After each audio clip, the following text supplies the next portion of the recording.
that. Um, let's say you take 4 trades a day with a single, let's see what M&Q contract, right? You do 1.5 risk to reward. So basically, you're going to be shooting for about 62 points a trade, which that's a lot, to be honest with you. How about a little tighter? How about something a little smaller than that? Nope, that's still too big. 60. You got to size up on it, to be honest with you. Really, you got to be in at like 3 contracts, I think. I think that's really where you need to be at. So that your take profit. See, if you do 4 trades with 3 M&Q cons, you can net about $500 a day with 4 trades. As long as you win your 4 trades, you make $500 a day. You lose 1 trade, that's 250 in profit for the day. You lose 2, win 2, you break even. You win 1, lose 3, you're down 250. And if you lose all 4, you're down $400. $500, sorry. It's math like that once you guys start working out, you will help you with that. And remaining consistent. I know that you want to take those profits and stuff like that, but you got to let those trades play out. Otherwise, you're never gonna see that consistency hit. And that's you not following the trade rules. Whatever strategy you're trading has these inherent rules that are all baked into it. So it becomes one of those that you need to make sure that you are adhering to those.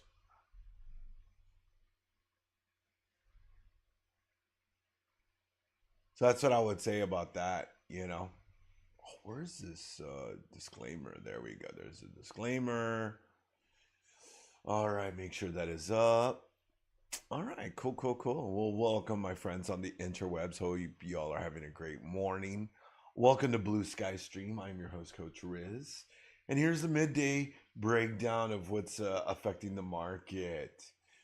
If you've been on the screens this morning, you already know we're dealing with some historic face melting volatility. We've got the geopolitical headlines whipping the charts around. And if you aren't managing the risk today, the markets will do it for you.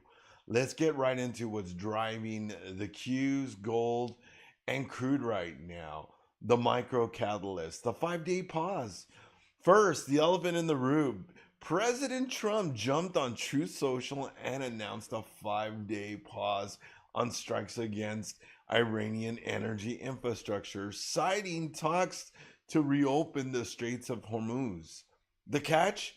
Iran is publicly denying these conversations are even happening.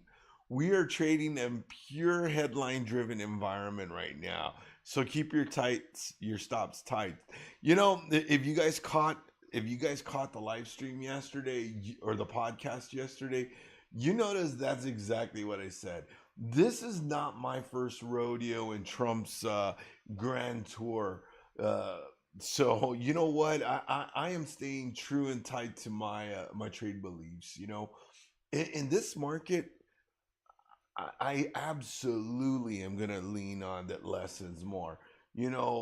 Having adhering to tighter rules, not being a clown. Come on, Tip, not being a clown, not over trading. You know, Markets like this can really make you into great traders. And I think the oversight to it is that yes, it's hard. It's gonna be difficult. It'll probably be one of the most difficult market conditions you'll encounter, hopefully, in your career. But the unfortunate thing is there might be more difficult times like this ahead. We just don't know. None of us do, since none of us can read a crystal ball. But the one thing that we can do is control our risk management and turn those mediocre strategies into great strategies that implement great risk management and adhering to rules, managing yourself and your rules, and sticking to it. If you can cut those risks down, cut those trades down, like we were just talking about, you could take 3 trades a day. You could risk 0.75% of your port, right? three MNQ cons, and if you get three winning trades a day, you can end up with $563 a day. And that's with the 31 point stop. That's all it takes. If you really want to lean into it, grab a little bit more exposure for it, and maybe say, for instance, you could double the size on that. You could go to six MNQ cons. But realistically, you sticking with that smaller size, you take those smaller trades, and you'll protect your assets in the long run. And you'll end up having an experience that you will take something positive from. You will learn something good. You'll learn great trade habits. Trading is all about patience. It's not about jumping the gun and just taking trades nonchalantly. That's one reason why I know sometimes it's difficult. And, I've been struggling. I somewhat struggle in the midday session with you guys because, it's a boring session. But unfortunately, these are rules that have to just be learned in the midday session, is that patience is king. It's all about, finding your opportunity, having your conviction in your trade, not oversizing in the trade, so you can let the trade play out.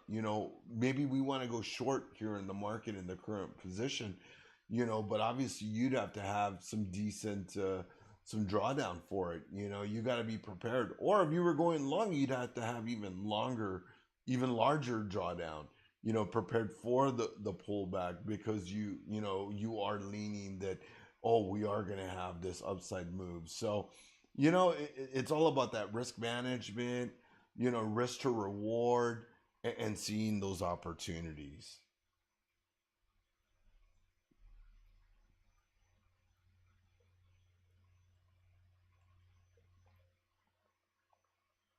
Man, this is such a boring price action. Look at that. We're just hanging above Friday's opening, or Friday's low. That should be Friday's close. That shouldn't even be Friday's low.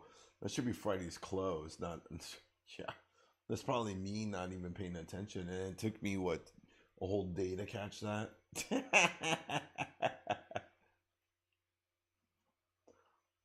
Live look at the White House. Oh man, it is crazy.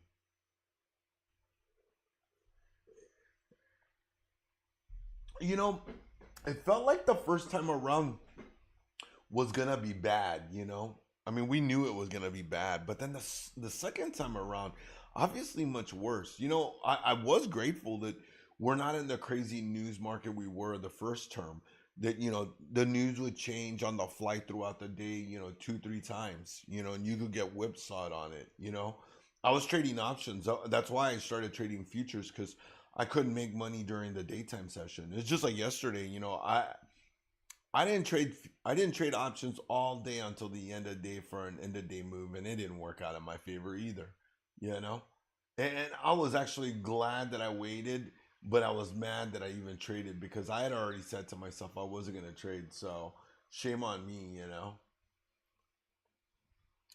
I'm using a smaller size, but I find myself moving with the stop to break even quickly, so I got stopped out a lot. I guess I'm scared to see that drawdown, but the sad part is that I hold the losers longer, hoping it will go back in my direction. The thing about it, LT, like when you start saying stuff like that, the real problem is that you haven't have you stuck to the plan?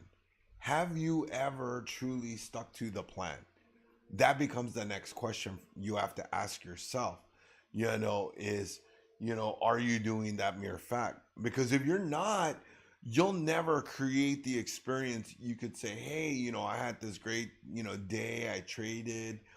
I traded, this new trade idea that I learned from Mike and Blue Sky, and now I can say, that I understand the method of holding it.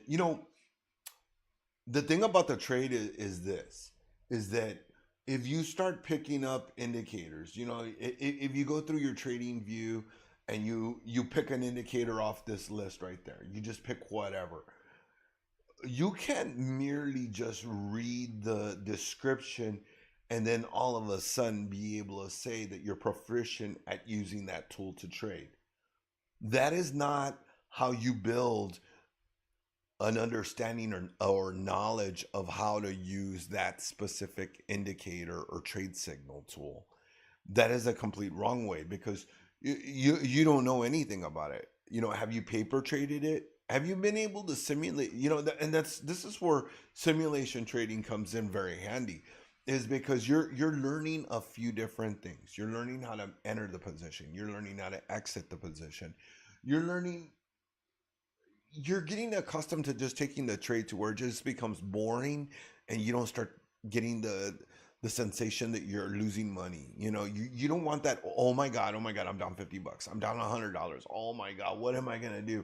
You do not want to get that feeling, because then you can't think about the trade clearly. you know think about being a retail business owner, right? As a retail business owner, sometimes your products will lose value, right? Sometimes you'll have to discount your product to sell it, right? Because that is inherently part of retail's business, right? Is that they have to move their product as soon as possible and as quick proficiently as possible. Otherwise, stagnant product that sits on their shelves creates, abundance of inventory, 2, a lack of cash flow, and 3, stagnant money that's not making them money. Because now they have a depreciating asset that's sitting on their store shelf, right? So they have to do something to aggregate sales, right? Which is where the sell comes in. Oh, we're going to lower it 5%. We're going to do a 10% store sell. We're going to offer a coupon, right? Well, you have to think the same way. What are you doing?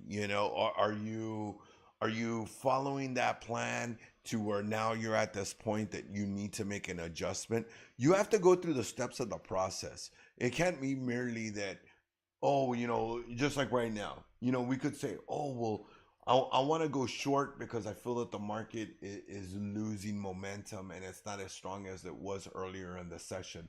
So I'm going to start building a short position against it. You have to then kind of build a criteria and a method of how you would do this. Because obviously now you're fighting the trend, right? Because you're in an uptrend.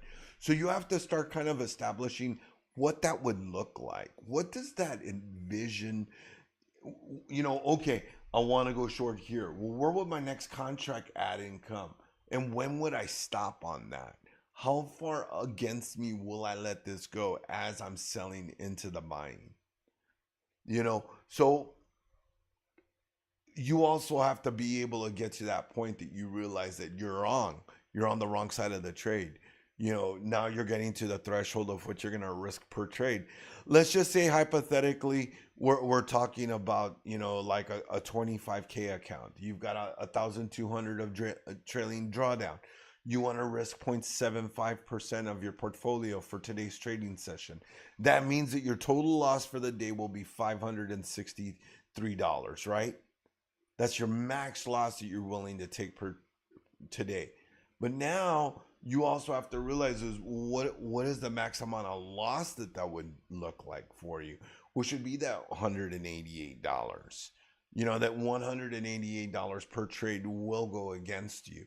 So then you can start to kind of do the math on how you would scale on this. Maybe you want to add in a contract when it gets to that $100 mark that it's against you. And then, now your dollar cost averaging into the position.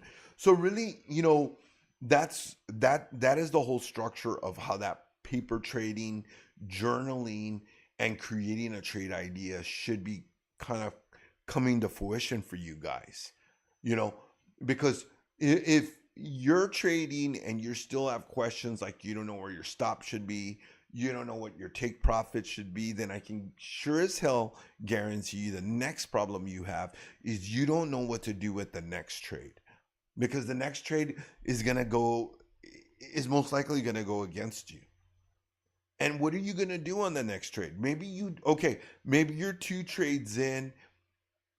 Maybe you're 2 trades in and you need to make up for your last loss, right? But do you want to DCA into the position? Do you want to increase your sizing on the position? No, you don't want to. For sure, you don't want to increase the sizing. Because now, if this thing goes against you, not only will it be bad like it was originally, it will be twice as bad. So now you're not even creating a standardized, trade strategy other than when you lose, you're going to double down. And that is not a trading strategy. That is a gambler strategy. And you can see where I'm going with that right away. So, and that is exactly where you want to put the brakes on this thing, because you are already going off on the wrong foot.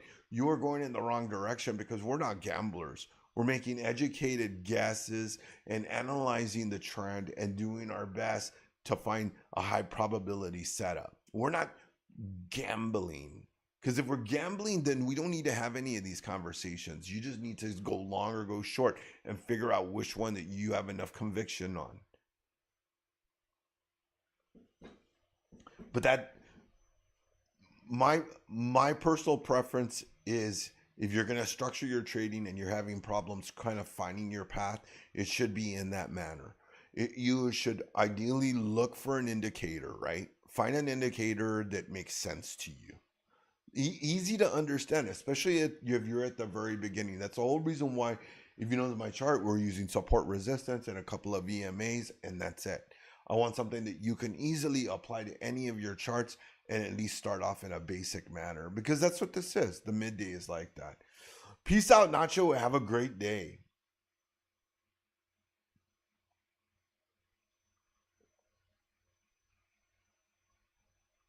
Yeah, sorry, Woodward. We only usually let speakers on Friday, but if you want, you're more than welcome to send me a DM.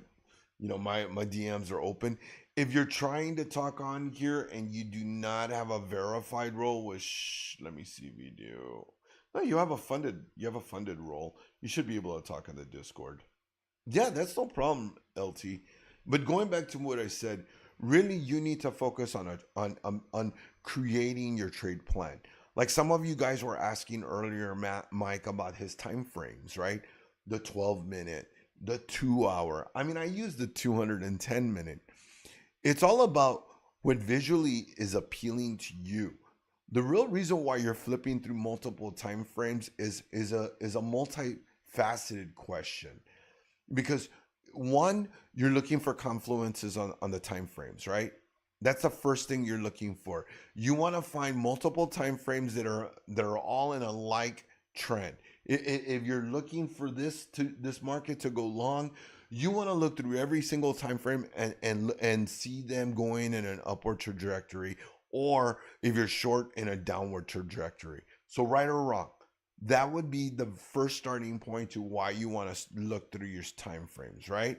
Then what do you do next? You start looking for the confluences. You start looking for common areas of interest, right?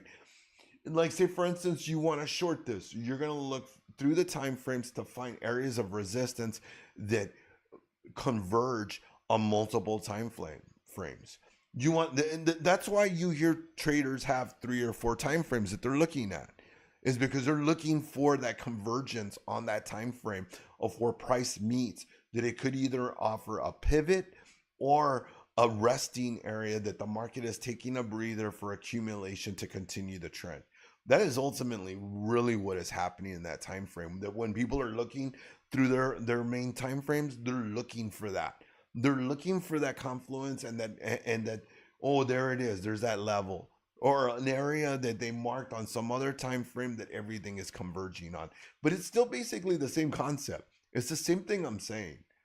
It's just that, they may be looking for something different. Maybe they're looking for a cloud break, or maybe they're looking for the 26 break, or the 200, or the 356, or some bullshit like that. It could be anything like that, but they're looking for commonality, because in trading, everything is all mathematics. It's all number based, obviously. But it all comes down to the same math. All this math all converges on the same thing. It's all the same ticker we're looking at. It's NASDAQ.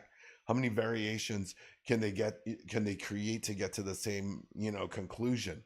And that's ultimately what you're seeing, is that, that even goes for the strategies you guys are studying. If you go through the strategies, they're all mediocre.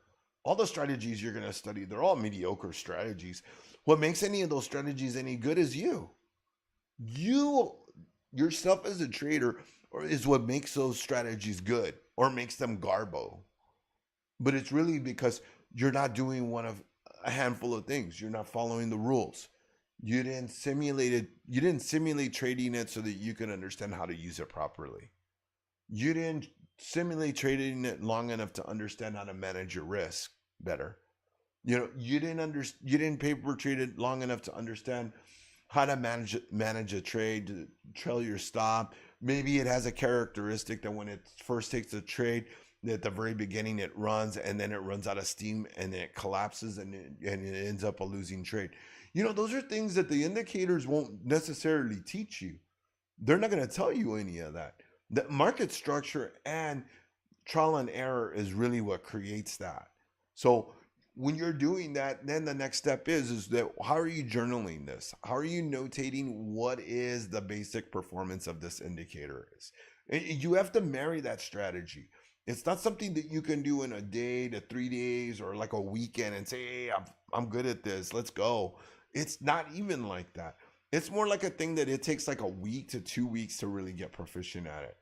And then the other thing is that how often does it signal? How often does it throw a signal for you to take a trade? Because, all through this process, this is time. It's just eating up days and days out of your time that you could be getting paid, which creates that frustration as well. Is that you feel that you're not cultivating anything positive, but ultimately you are. You're creating longevity for yourself because you're understanding the strategy. You're not wasting your money because you're not blindly trading bogus trade signals that you don't even know how to use yet. Or if they even make any sense or are worth a damn. You're just blindly saying, let me look here. The editor's pick says, everybody, there's 2,000 people that like this guy's indicator. What kind of garbo is that? Would you put your children, your infant children, in that car with just some rando close the door and say "Vaya con Dios"? You wouldn't. You wouldn't do that. So why would you put your money in that car with some rando? Think about that. These are important things you need to be asking yourself when you guys are picking up indicators and starting to learn strategies. Is that, are you implementing them live? And if you are and you've never tested them, what in the world are you doing? Why would you ever implement a strategy in your evals even when you have not even simulated trading it once to know if it even can create a positive trade? I mean, we've done it here that we've created indicators and just thrown them on the chart, and I could publish them and get some people to give it some positive praise and it not be worth a damn. But that doesn't do anybody good other than me. Gives me props because it looks like I'm creating these awesome indicators. But you can see the paradox. The traders end up getting screwed. And that's just not fair. And you guys have to realize that. This is a big ocean. There's plenty to eat, but you have to be careful because there's always something out there that's just waiting to take a bite out of you guys. And if you're ill prepared and inexperienced, there will be people that will try to take advantage of you. So I highly, suggest that you guys get out there and do that simulated trading and stuff. All right, that's enough of me on my soapbox. I don't even think that was a soapbox. I think that's a good lesson. You guys gotta test out these indicators, right? What's up, Ron? But I threw in some tidbits. I answered your question about time frames. Ultimately, though, going back to like your time frame question, that's what you got to do, bro. You want to look through the time frames that you find, a cohesiveness that makes sense to you. We can go up. You can go up to like a different time frame and say, "Oh, this is, there's nothing to trade right here." So then, why stay on that time frame? If the chart doesn't look right to you, then obviously you're not on the right time frame because there's no action. The volume isn't right. We don't have the volume to really move the market to make it do anything. So you got to move to a lower time frame. You guys have noticed that the midday session, what have I been doing? I'm at the 15, I'm at the 30-second. Why do you think I'm at that time frame? Because the volume is so low. I really got to go down to the sub time frames just to see any type of, action happening. And even then, I'm having to use a 4-hour support with the 200 EMA with VWAP. That's really what I'm relying on. Tried and tested indicators that are fairly significant in the industry. You know, I'm sure that Mike wouldn't discount their significance, the 4-hour support with the 200, and that's just one thing. What's up, Justin? Welcome to the party. Let me bring you on stage, my man. What's up, Riz? You were dropping some absolute heat there. I didn't want to interrupt you. I wanted to let you finish your little rant. That was gold, though. Absolute gold. A lot of times we talk about the process, that they need, but it's like, what does that full process entail? How do you go from start to finish? I think unfortunately, some traders get lost in that. Mm-hmm. Yeah, I love when you said there's plenty enough out there for all of us to eat, right? You just got to get your little piece and take it and run. Absolutely love it. You got to get out early. The more you're in the market, the more you subject yourself to danger. You're putting your hand in the fire. Yeah, somebody told me once, the more times you enter the market, just the more risk you expose yourself to. So have your setups, have your process, and stick to it.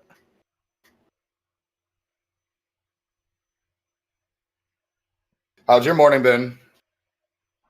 Morning has been, pretty good and stuff. I've been working with my open claw bot. So that was actually what I was working, with this morning and stuff. I finally got it up and running yesterday.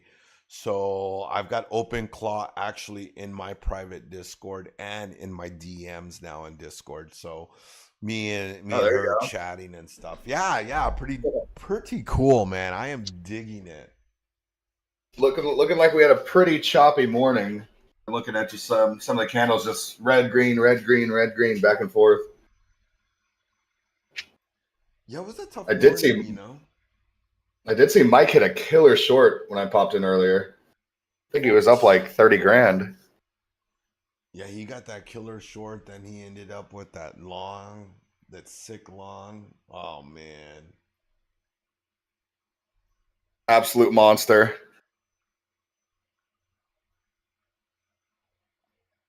So tough in this news-driven market, because you just never know when this kind of stuff is going to drop, Yeah, I was hanging out with Breezy last night, and we were on NQ. And what time was it? It was like 8 o'clock, I want to say, right around Asia Open. NQ pumped 100 something points, and then within 2 candles, it dropped 200 points because some news came out. So man, it's tough. It's tough. Once you're in a position, you just make sure you manage it properly. I'm not trading after hours right now. It's been tough. Yeah, you just got to hope you're on the right side of a tweet, right? It's been exactly like that, So for that fact, I've just been like, you know what, I'm not even gonna trade the after hours. I'm waiting. If I'm up at the Asia at London, if I'm up at London, I'm all for it. But otherwise, I'll just wait to the New York. I'd rather yeah, London is great. Us people on the East Coast, that's tough to trade though. It's late. Time to get that automated trading, broski. Yeah, right. Looks like we're kind of just hovering. I remember Becky brought that up yesterday, this daily candle from yesterday. We are just hovering inside of it right now, just as we talked about. Mm-hmm. So I think until it picks a direction, it's gonna be more of this. And then what? We're waiting on. Go ahead.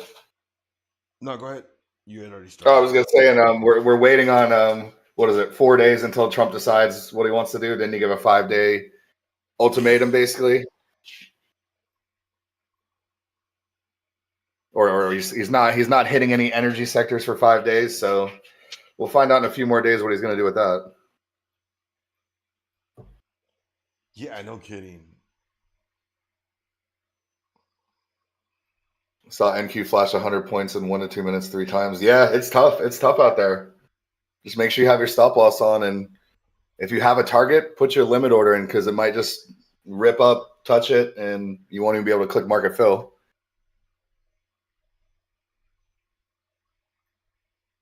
It's crazy.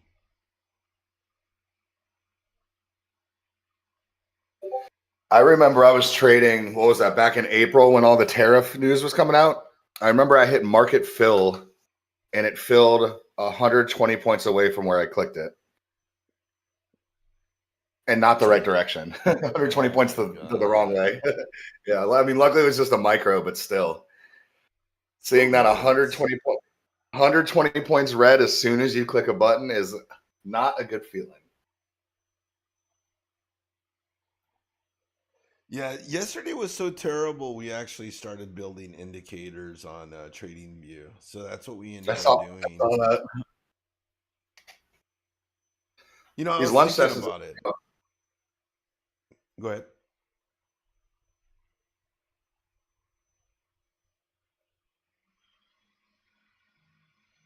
Yeah, like you said, the lunch session is so hard. I've been brainstorming about it, and I was like, I should do something like that. During the week, sometimes if the lunchtime is just boring, we just start building indicators. And it'll be kind of cool because anything I build, I can drop the code in chat if folks like it, and they can have it. Yeah, I mean, the lunch hour, it's good. We can always just pick a topic and talk about it. We don't always have to be trading. We could just, there's so much that goes into trading. We could just find something to talk about. We could always get a list from our members of things they want to hear us rant about. And when the market's not doing anything, we can just talk.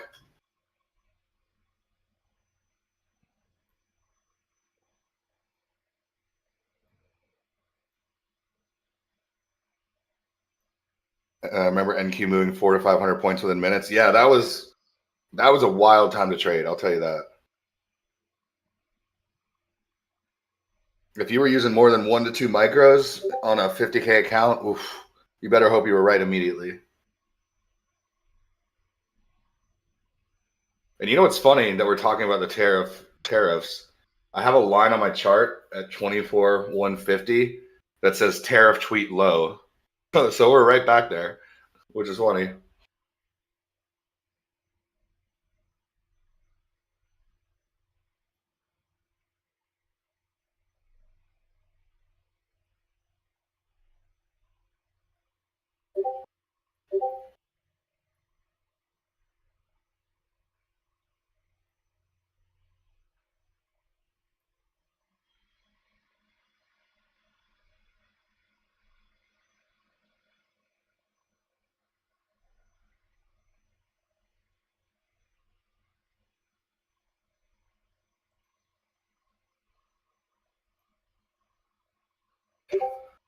How's everybody's trading going today? Everybody green? Everybody doing all right?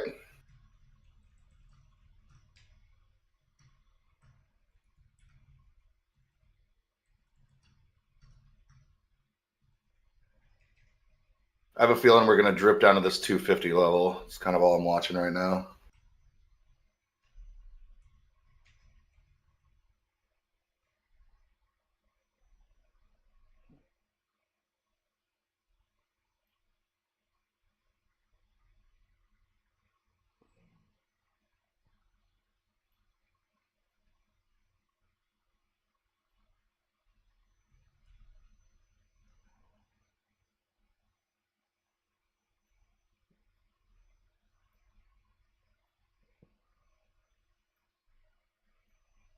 Made some money. There you go. Love to see that. Yeah, I think a few people made some money this morning, so lucky.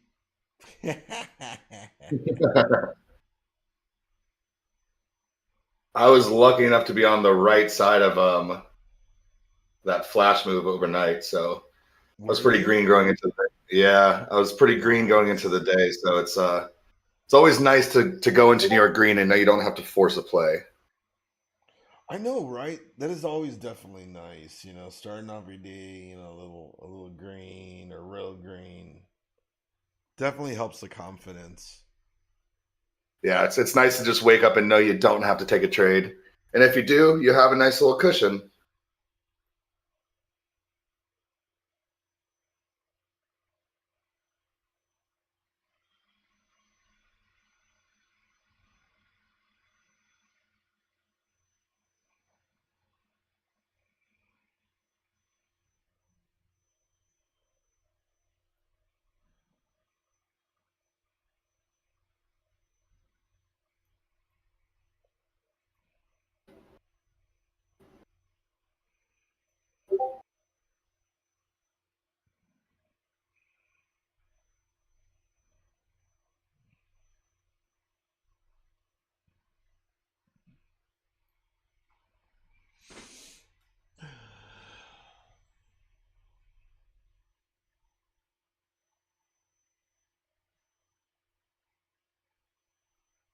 Did you take any trades this morning, Riz?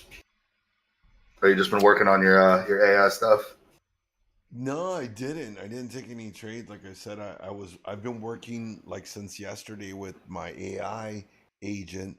So I've been working on getting it all up to speed with automating my marketing campaigns on my social media, and then working on automating a bunch of my morning routine, which the morning news script, stream titles, and a handful of other things. I've got it also My social building. media Hmm? social media is one of the most annoying things to deal with. If you can automate that, that's huge. Yeah, as a matter of fact, it's set to like engage with a few specific accounts. So whenever they post stuff, it's gonna auto respond and put something funny and market some stuff. So it the AI agents are just so cool.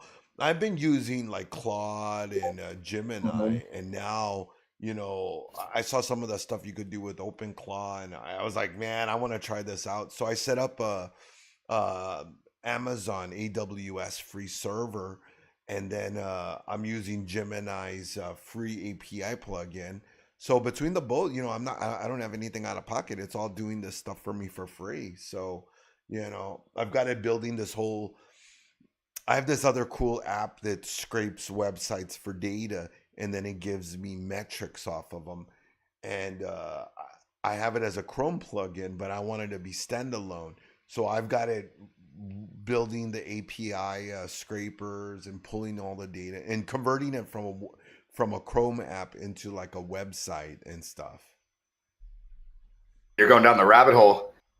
I am, bro. I am going knee deep into it. Now I want to see what can I build and how much and how can I expand upon it, It's really cool. You know what? To have a bot that engages with with people is amazing because sitting on Twitter all day just responding to people, it's got to be one of the most boring things in the world.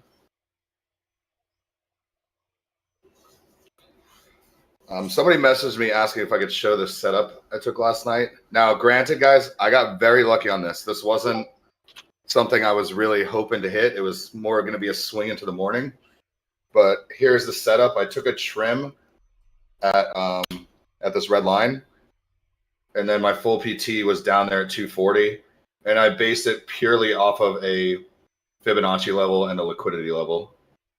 But this one just happened to end up working right. Normally, I would have just gone for the first target, but when you see 100 something points in a row, you think you might get some continuation. So I held. Worked out perfectly though. Nice. It's a beautiful trade. Great question. Yeah, if you guys ever want to see trades we're talking about or anything like that, I mean, feel free to type in chat. That's what we're here for. The night session's different though. You got to adjust your trading a little bit. So you got to be very, very patient. But this one just ended up being an absolute banger. Oh, the chop can be so terrible in the after hours, bro. Yeah, It's just like, why is it so bad?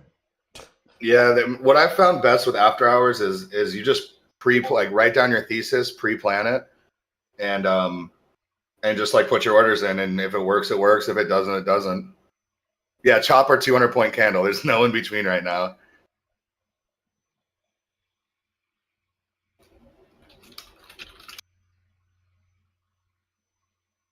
And if you can't type in the chat, first of all, get yourself a Blue Sky account, 50% off.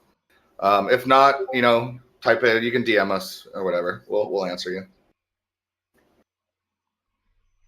Yeah, definitely. If you guys are having problems, like I said, you just have to open up a ticket with support in your Blue Sky portal and ask them for a verified role, and they will assign it to you if you have a live account.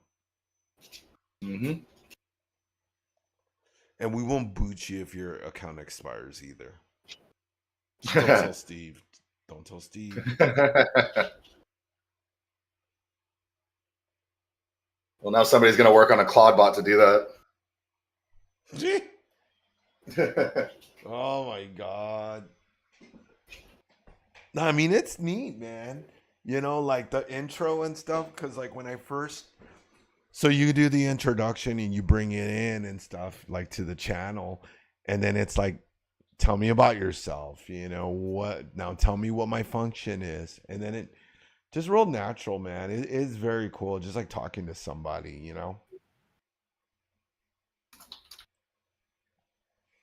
It's very cool to have something that you can kind of just start directing.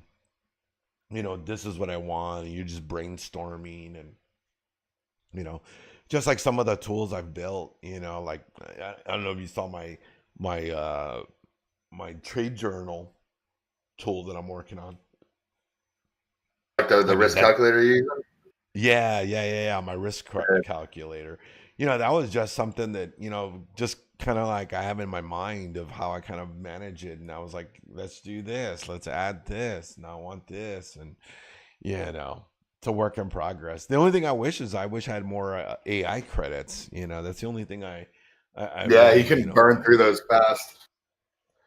Yeah, I burned through my pro subscription on Gemini like a day or so ago. I burned through the free quotes on Claude. So I'm gonna have to go over to like ChatGPT, I guess, something like that, so I can have like 3 different ones. But I hate using that many element, I just want to use one and it'd be, handle everything. Riz is just burning down forests by himself. You know what's crazy though? It's 5 years ago. You couldn't have done any of this unless you were a complete, programmer, just super into tech or a programmer. Like nowadays, anybody, you just talk to the AI bot and like, boom, you have an indicator by the end of the day. It's nuts. And then you can keep evolving it as you go, keep tweaking it. It's really, really cool. And that's the part that I really liked. I could build websites. I'm kind of proficient in cascading style sheets. I know HTML. I don't know Java, but I understand enough coding to where I could sit there and kind of get piecemeal things, not make anything elaborate, but I could make something that looks decent. Or I could buy a theme and then customize the theme to whatever someone wanted. And that's just as easy. But now having these kind of tools that I can say, like I've got this tool that's a web scraper, and it's just constantly gantering data for me across multiple sites. I can select up to like 15 sites. It'll pull metrics from all these sites, and then I can curate the metrics in ways that I want or that are important to me. And I never could have done that like 2 years ago. I would have never had the understanding, and it would have taken me an astronomical amount of time to get to a point to where I could have even pulled it from one site, let alone 15, and then to be able to present it in usable data that actually conveys something that, makes sense to an end user without them having to have some technical knowledge. I thought that was just so cool. And then it looking so well put together, like a finished product, like just aesthetically pleasing. It's just like, man, this looks good, man. I'm like, damn, I put that together myself. Right? Have you seen the website? I think it's called Frameworks. It's basically an AI website where you just tell it what you want and it just makes it for you. It's mind blowing. You can make a whole website in 5 minutes. Yeah, I think Clawbot is gonna use Veso for it. So I think that's the back end that it's gonna use to build it all and stuff. So yeah, I mean, it set up its own environment. It's been building it since yesterday. It hasn't told me it's done. I think it got most of the APIs for all the sites done already. But yeah, I mean, it's so cool just to be like X, Y, and Z, or now if I have an error, I just screenshot it, paste it in there, and just be like, here's the error. And it understands, oh, there's where I got to fix the code, goes back, revises it, spits it out. So cool, man. Yeah, absolutely. I think we might get a little pump in the market, but I don't know how much it's going to be. We're pretty stuck right now. Looks like a little bull flag. Yeah, I want to see us if we can pop over like 350. I think we'll get a nice little move.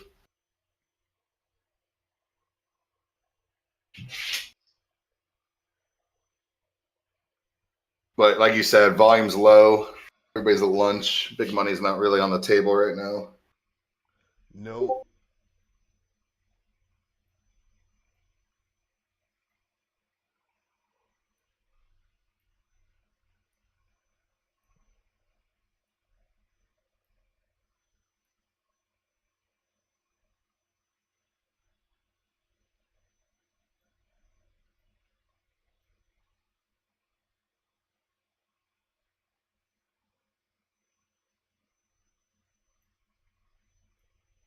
So on the 5 minute, we're fighting the 200 with Hakanashi candles.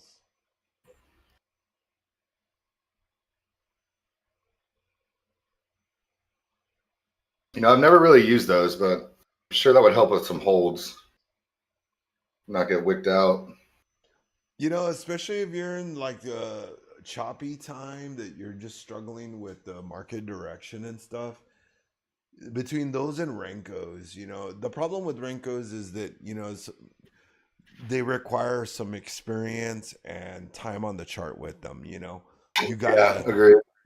and you have to develop a plan for them of how to use them, because if you go on the interwebs and you do searches for them, the couple of guys that know how to use them and explain them are Middle Eastern and have some really, really thick accents. So unfortunately, it makes it very difficult to clearly understand what they're trying to convey and how they're explaining how to use the indicators. So for that reason, it makes it more complicated, and one of those that you got to hit the charts, you got to paper trade them, you got to do some trial and error and figure out what works best and how to use them. I found Yeah, that and hopefully we have subtitles. yeah, hopefully there's subtitles. I found that using ATR works really good on the Renkos. A little Okay. bit better than a standardized. You can use a standard box size, but I just like the ATR, because if you start running out of momentum, you'll be able to see it right away with the ATR boxes. Where with the standard box, you won't get that. You'll get the runoff. That makes sense. You'll get the boxes where they'll ghost, so they'll extend out where like it looks like if they're gonna continue, but then it like pulls back, and that's that wick, and you can't see it on the Renkos.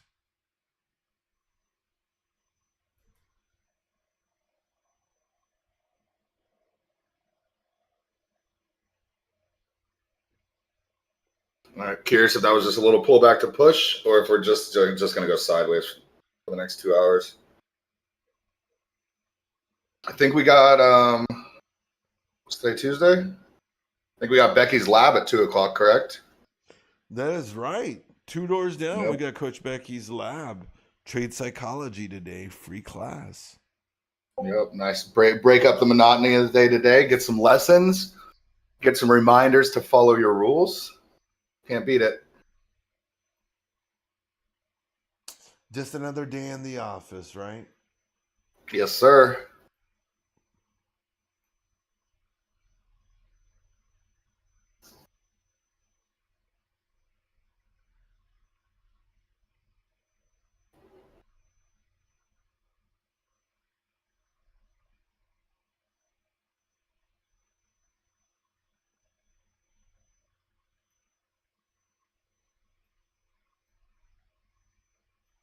just in like a, what is that, like a 10-point range right now? Yeah, Jeez, I know it's bad. it's I just want to see if we terrible. can break out of here. This lunch hour gets me into that do I just take 10, 15 points and run, or do I hold and just risking it going to stop loss after hitting like 5, 10 points over and over again? It's tough. That's the Yeah, that's the problem. Do you need more? Do you need more? But I used to have the issue where it would bait me into size up and take the small gains, but that's just a recipe for disaster when there's no real trend.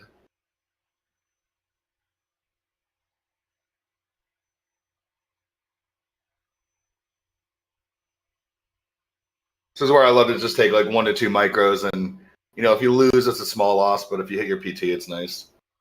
Confidence boosters.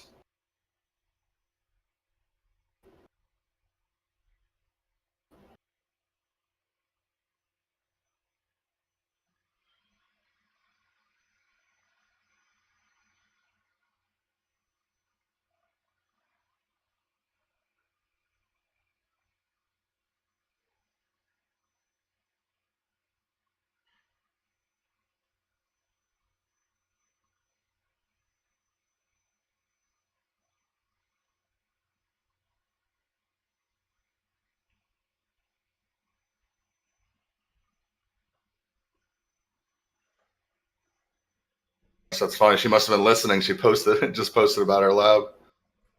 Hmm. That's great. I'm glad to hear it. Coach Becky, she's ready. She's ready to go. Yep. Yeah, that's a tough thing. Like you were saying, it makes you want to take those quick trades. I try to stay away from those. It's hard. But like I said, we were talking about risk earlier. And that's just one of those things. Is the more times you enter, the more risk you take. And I'll drop a little tidbit there in the chat. Yeah, and, and absolutely. that's and that's just it right there. You want to take 5 trades in a day. Every time you go in, you're subjecting yourself to more and more risk. Yes, the gains can be good, but you really gotta kind of evaluate it based on your account size that you're working with. Yeah, and it's tough to really put it in perspective when you don't have it written down like that, or you go in the Blue Sky dashboard and it tells you exactly how many trades you took during what hour and all that kind of stuff. So without looking at it, you might think you're not over trading, but then you go back and you see you took 50 trades today. You can't argue with the data. That's for sure. You can't. You can't. That's why I try to emphasize to traders.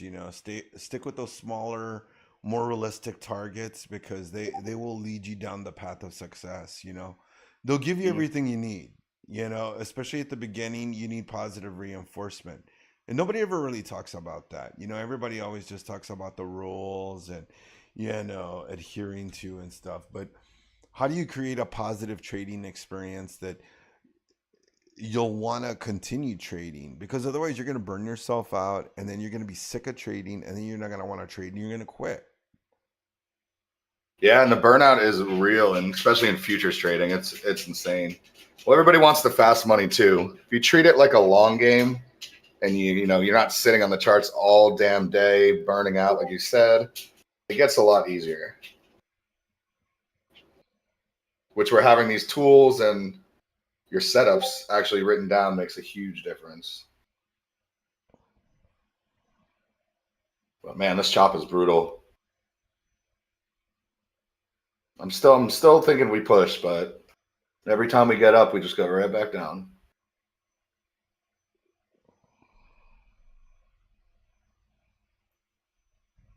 See what the options flow is like right now.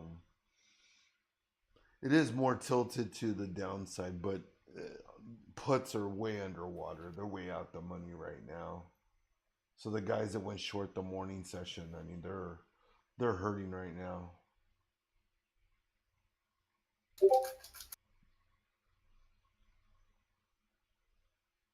Even on the SPY though, the Qs, you look at the Qs and you got people underwater across the board. Kind of split on the cues, to be honest with you, though. More, more of an even bias on it.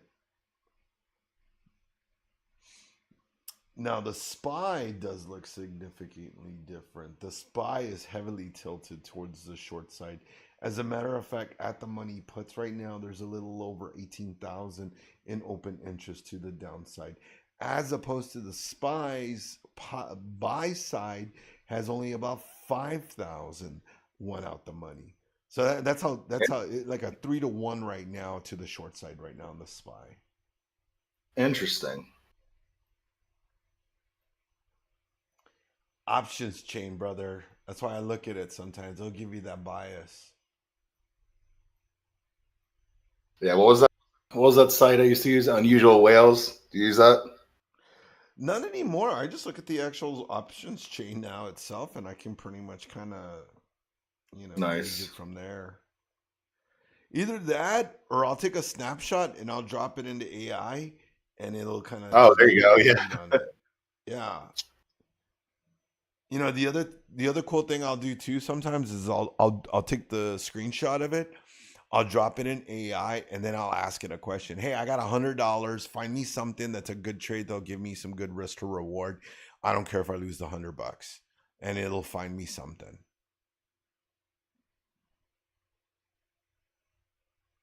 So there's It's a lot of cheating, different man. ways.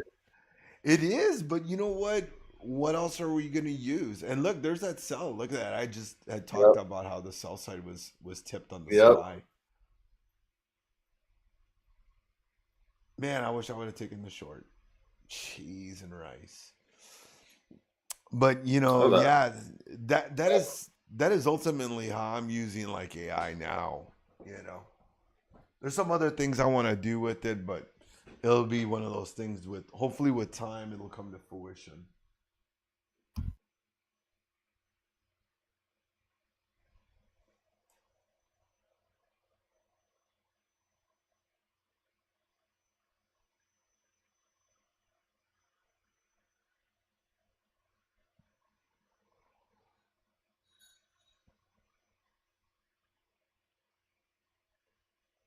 That's what makes the lunch hour tough too. You just grind for 45 minutes, and then if you don't catch that one candle, that was your opportunity for the whole lunch hour. Yep.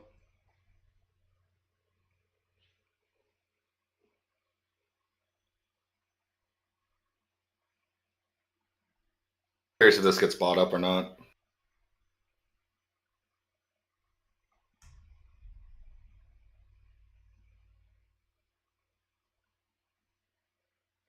Oh, I don't want to do that.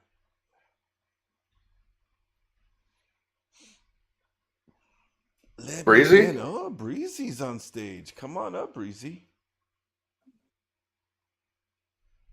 What's up, boys? What's up, boys?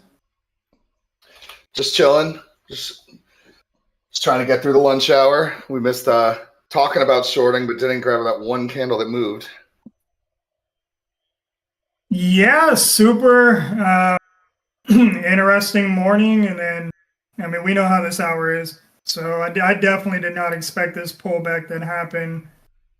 But if we are long bias, which I personally am, I would be interested in a lower retest, like 257 range. So I'm all for it. Yeah, I'm looking at that 250 range as well.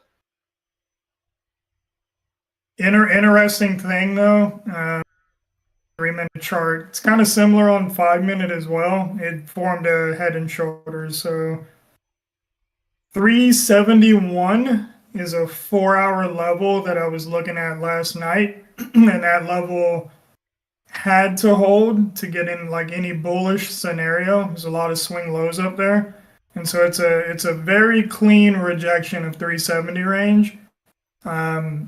So I could see bears taking it, and especially when it just formed that head and shoulders. So broke the neckline, you're coming back down into the lower chop. Anybody's ball game here. They can either test the lows, or we get a healthy bullish retest to go long. Anything under the 250, I think you start the bearish scenario. I'm seeing the same exact thing. Mhm. Curious if we hold right here. But that was a heck of a move. That was almost 100 points in a couple minutes. It doesn't make sense for me to be bearish because we had a swing low like 24,200, 24,190 range. It tested that swing low, recaptured it.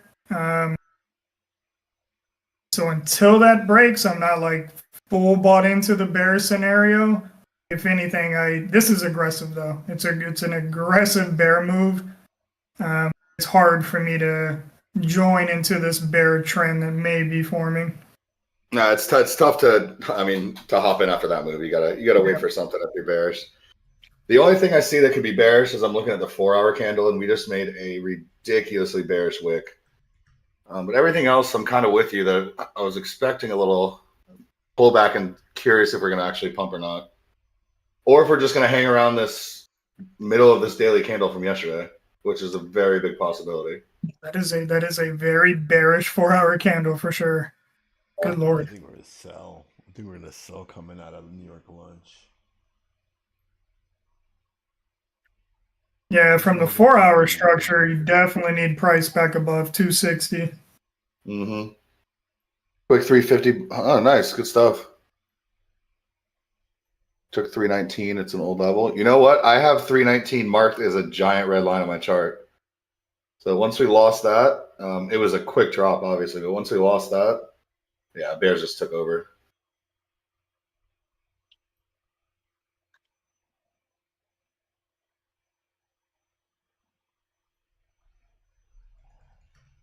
I'm gonna try to go long here. Kind of aggressive bear candles. But I am interested in this 250. It's kind of wide, 250, 230. I am interested in that range for a bullish retest. If it goes under 240, then I think you're in that scenario. It's hard for me to short into those lows, just given how price reacted this morning.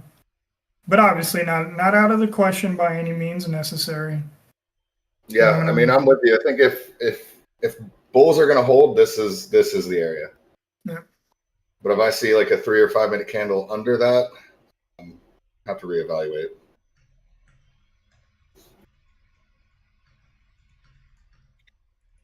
But I think if we fall under the zone, we're back in that morning chop, which I really don't want to be a part of.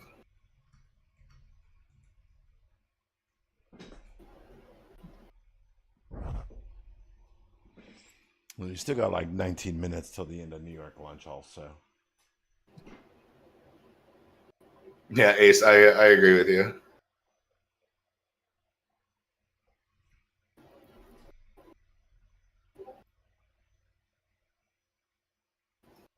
But I mean, Ace, this is headline driven price action.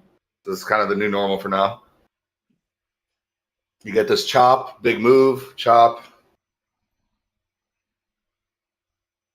This is what does Matt say? Volatility playbook. Size down, trade less, stay alive.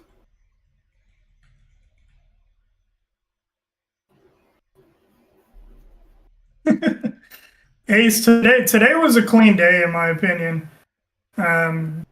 As crazy as that sounds, like you had, and I'm going to share a snippet, and it's kind of what I look for, and it aligned with what I did as well.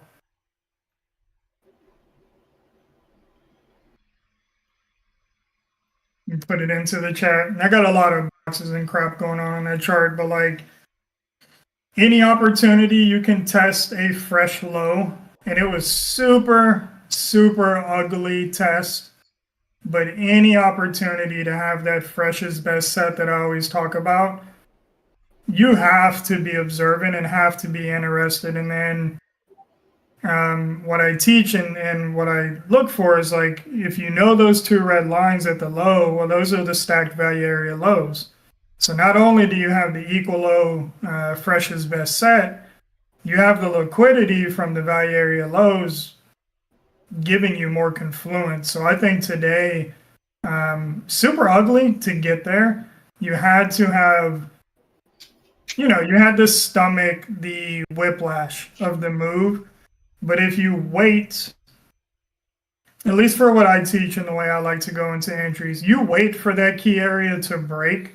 You don't preemptively take the longs at that break. Then you give it an opportunity to break and retest to mitigate that risk. Beautiful set. It was just super annoying how it produced itself. Like those are some insane wicks to get direction. And then when you did finally break out, you went to the 371, which is prior swing lows in that image as well, but it's also a 4-hour liquidity base. So just annoying. It's an annoying range. It's still in that downtrend channel. And I mentioned it last night, and I got wrecked going long in it, but like I struggle to short those two ginormous candles to the left. And it's something, if you really zoom out, we're still just in like, we're in an ascending, descending, very, very wide channel that's eventually going to turn into a flag, in my opinion. But that conversation has to be a candle close over 24,371. Just not smooth by any means necessary. But I think as far as like a structural base, today was pretty clean. It's just the price within it was super annoying. Yeah, annoying is a good way to put it. Levels are there, just the way it gets there is interesting. That 250 entry worked. 50 points in the green. Yep. Good stuff.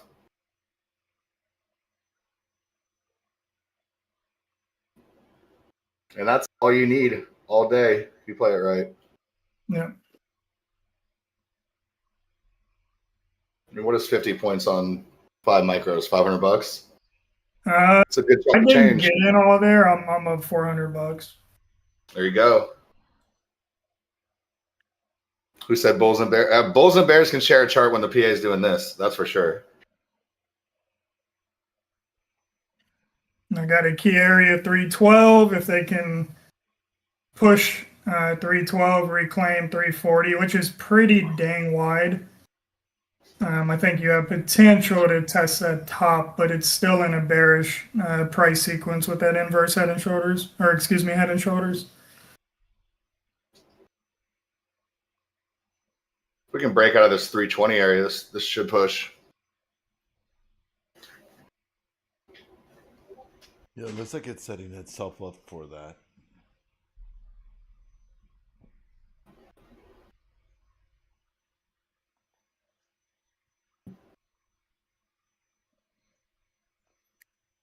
$319s, yeah. Yep.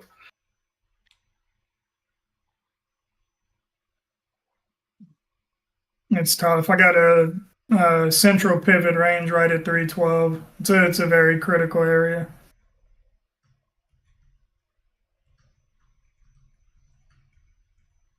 And then if she wants to push over 400, it's game over. Big if, though.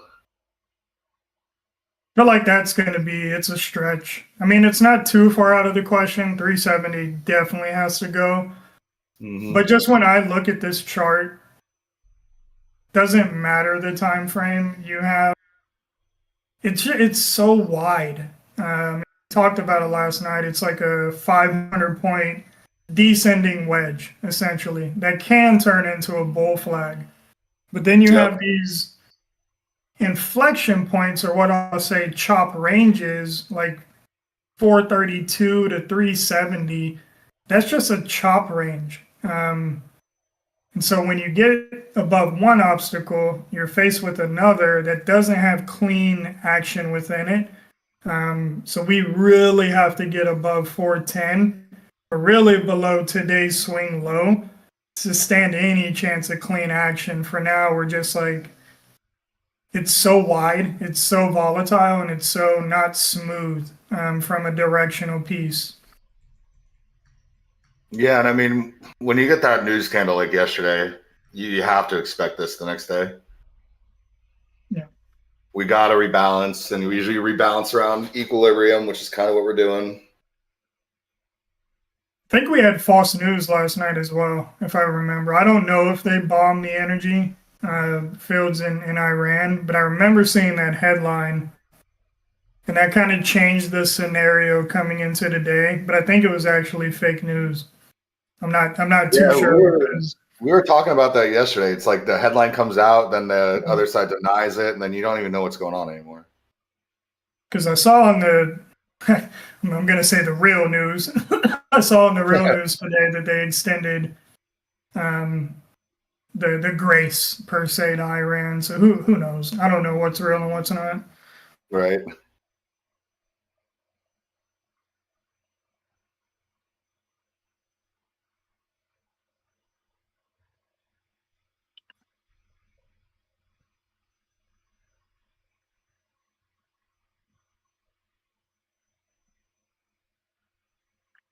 Yeah, so I was just looking, and it's a little bit different. Like when I look at leading indexes to kind of push us out of certain variables, I think ES is going to start that conversation today. It was green, and NASDAQ still had an abundance of work to do. So I think the sectors that are in ES comparable to tech has to kind of push us out of this range. I was just looking at that. Ace, look right where we rejected from. We all have a level right in that area, and then just a quick 40-point drop.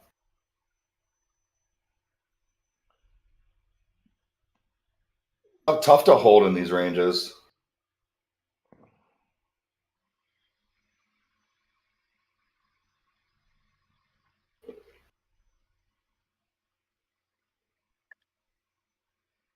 Yeah, I like that. See green, take green.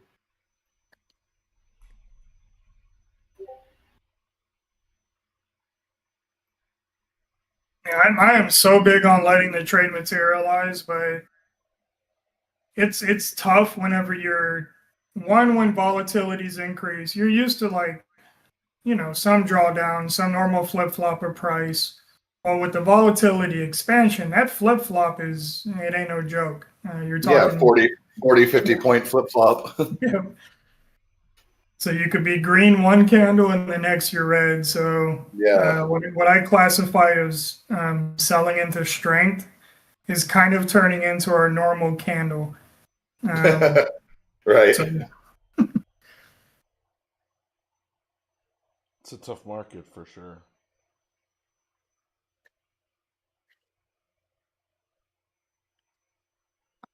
we are primed and we are setting up for all-time highs. As crazy as that is, and it may sound to the average trader observing the market right now, we're literally just priming the pump for fresh highs.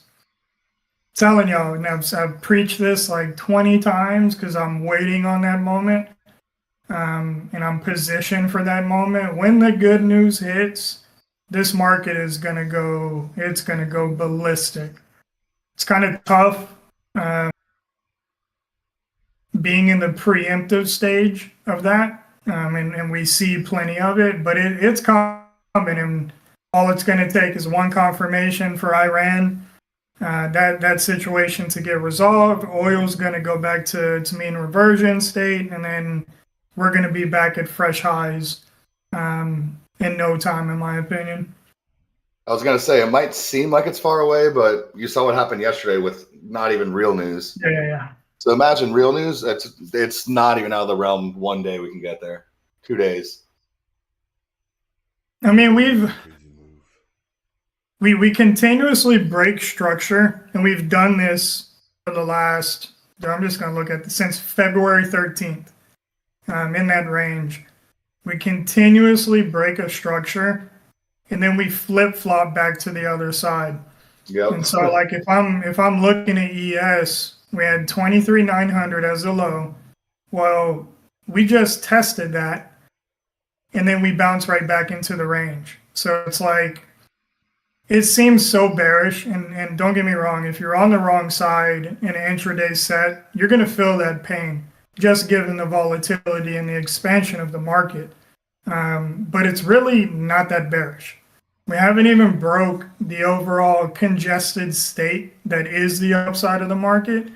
It's tried it 3 times, and we've yet to see a close and continuation model to like really throw us into a bear market. And I don't want to be a permeable in any setting. I don't want to marry a bias one way or the other, but when I go to the larger time frames and I kind of reflect on what price is telling me, it's telling me this is just a bullish retest to reposition for more upside. Because if we were truly in a bearish market and we have so many macro drivers to quantify a true bearish market, we would be breaking the structure with intent, and there would be continuation of that intent. Price would be in discovery mode, is what it's called and what it would do. It's yet to do any of that. So it's hard for me not to position into this with like, I have 3-month out contracts, a crap ton of shares I've been accumulating for upside continuation when good news comes. And then secondly, and we've seen this, and one thing I think people really forget about is like when we had the Russia and Ukraine news, it did this same type of scenario. There's a big initial overreaction, and then there was price stability. Whether this war ends or not, at some point the market quits caring, as sad as that is to say. The market just loses its purpose with the repetitive news of anything. So I think it doesn't necessarily need good news. Good news is going to trigger, the quick turnaround. But at some point it's going to find exhaustion from just so much news, and it's going to quit caring, as crazy as that sounds. And it's not subjective. We've already seen it happen with the Russia and Ukraine scenario, to where that kind of just fizzled out. Now, we weren't directly involved in that scenario, but at one time the market is going to price in forward growth, forward expectations. The market is always forward looking. So this scenario will be no different. Yeah, I'd really need to see a daily close under like 23.9 for me to flip bearish. Until then, it's a buy the pullbacks. I mean, 24, you have that base structured to the left from August of last year, and it's already retested that. So like a break and retest on the daily time frame has already occurred. So like now you are correct. Like you need to get under 23.9 with conviction and like clean bearish continuation to really start like a bearish conversation. But again, like if you're long and prices dropping 200-300 points, you're going to feel the pain and you're going to absolutely think it's the biggest bearish market in existence. But the reality is this is a clean structural break and retest to that 24K mark. That's giving us a longer dated opportunity for when price does stabilize, because it absolutely will stabilize.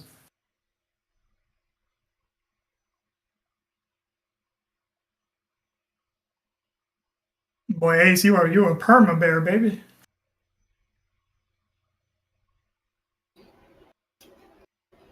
Stabilize with Trump in charge. That sounds like something nothing can happen, right? Does not sound like a reality at all.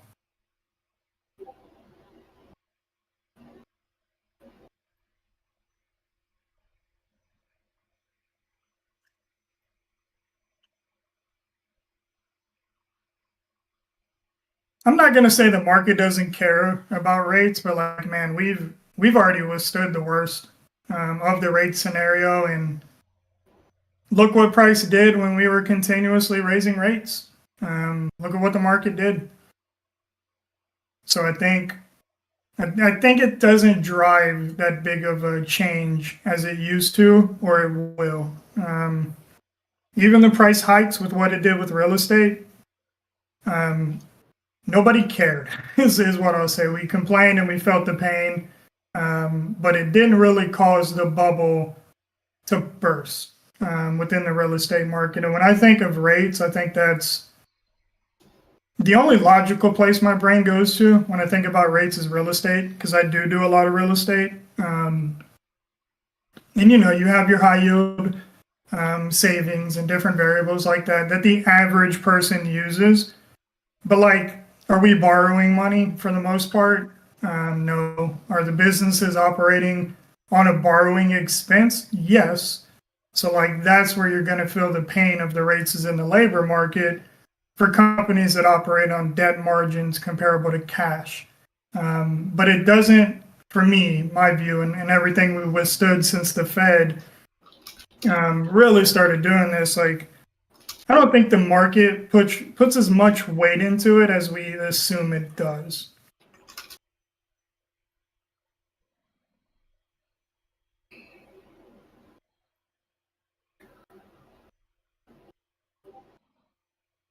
Well, it is time for me to get out of here. I wish I had some good levels to say, but I'm right there with Breezy. Under 250, maybe flip bearish. That 320 level we need for continuation. Anything in between that, you're going to see your 50 points go to zero over and over again. So stay safe. Have a plan. I will catch you all later. All right. All right, brother. Be safe. We'll see you. All right. See you. See you.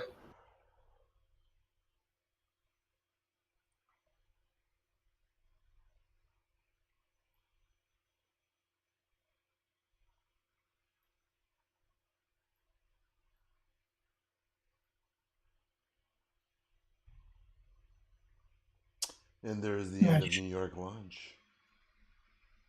Well, let's see if we get some action.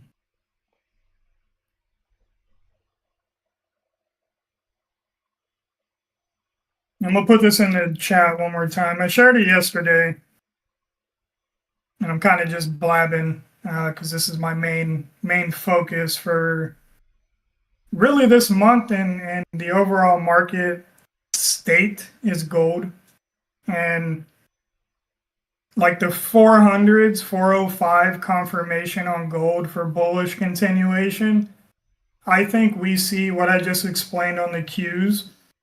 I think we see it in gold before we see it in the Qs. And gold is like primed for this scenario that I'm talking about from a weekly retest scenario. You gotta, if today can close where it's at, you have some solidified reactions that, to me, send us to like 410 on GLD over 414, and it all starts with 397 to 403 holding. And I think we've seen 2 days of like really good consolidation at that area. Doesn't mean, and I always say this because it's gold, doesn't mean that we can not wake up or trade tonight and it just die another 3%. But what I'm looking at from gold has a much better structural base than the indexes. So I think commodities have an opportunity to actually spark the fire for upside continuation. It's just being stubborn. And we're not used to seeing gold in this tight of a range, or at least I'm personally not. So it's good to day trade, is what I'll say. Gold's been going ballistic every single day. So it's good to have less risk exposure and have an opportunity to get into trades. But I need to see more expansion from gold to kind of lead us in the right direction. I think logically, I think gold kind of sparks the conversation about upside continuation out of this crap. Yeah, I agree with you on that. Unfortunately, gold is just, not doing anything. It's more of a difficult trade right now. Really, you just got to set signals and just wait for it to hit those and try to attack it and go level to level, in my opinion.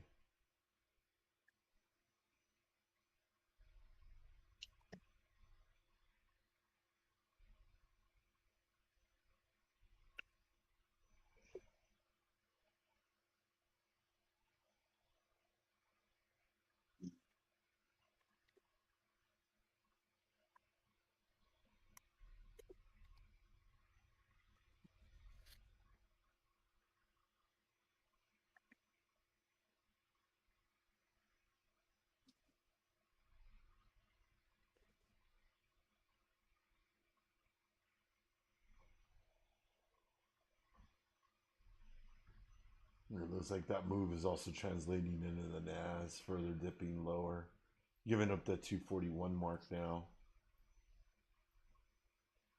It's like the options chain was probably giving us that true tell for more downside.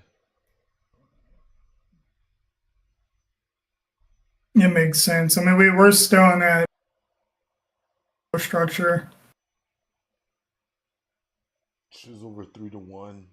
The options chain tilt on SPY puts at the money.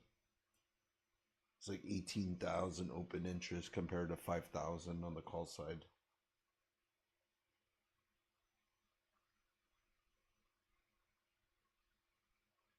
There's that dip.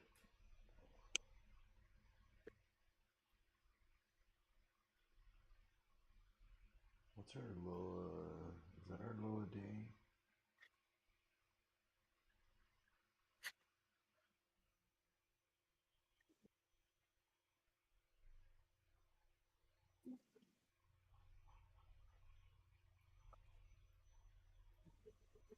Oh, it's a nasty sell. Good Lord. That absolutely is a nasty sell. 270 or 190. Yeah, they got real aggressive on that push down. Right when Justin logged off. Thanks, brother. Right? Homeboy shows up over here bringing the bears. Almost as bad as tipped.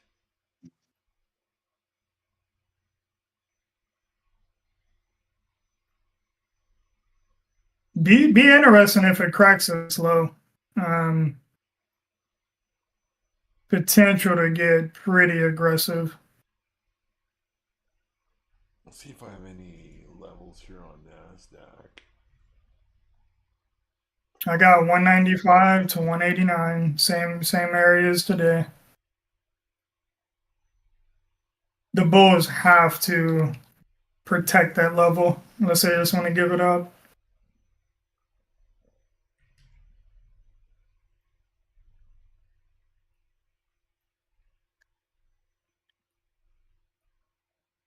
Did you take profit on your trade earlier? Absolutely. Nice. Yeah, when it rejected that 312, I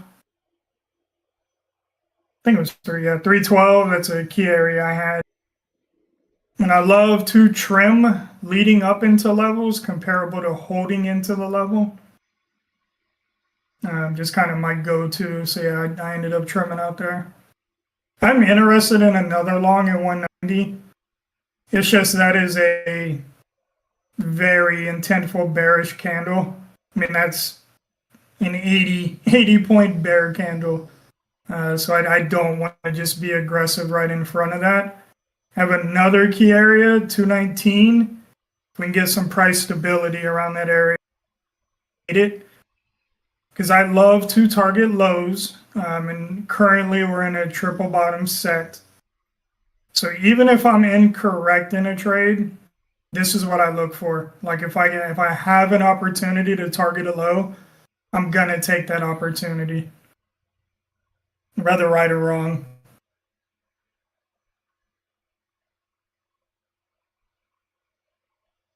I want to see if I can take a short. I'm going to put a bid at 24,235. See if we get a wick up to that.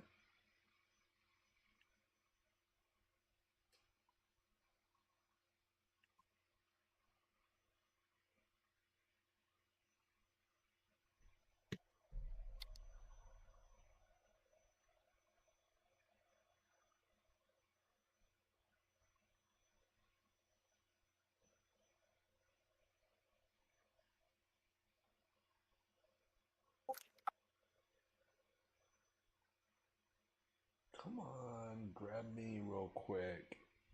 Give me a ride.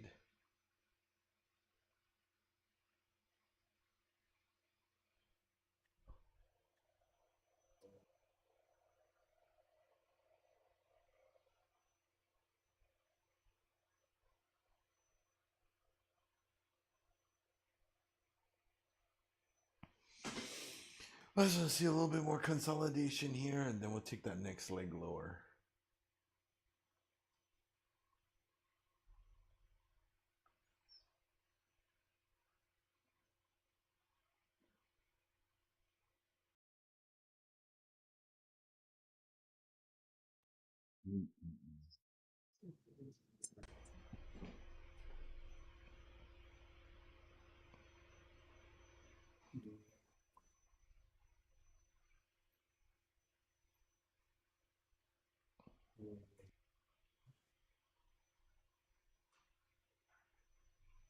Man, this thing's just gonna go, isn't it?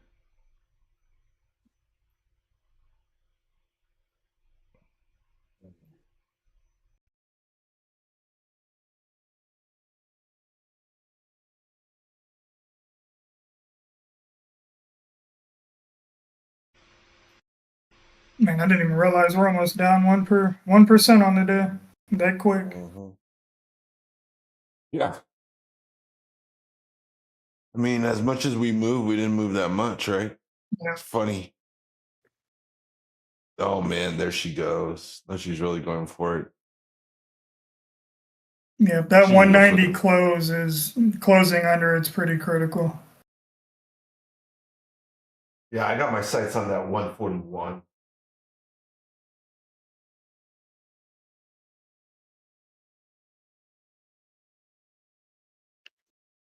I'm doing my best not to be a permeable and target these lows.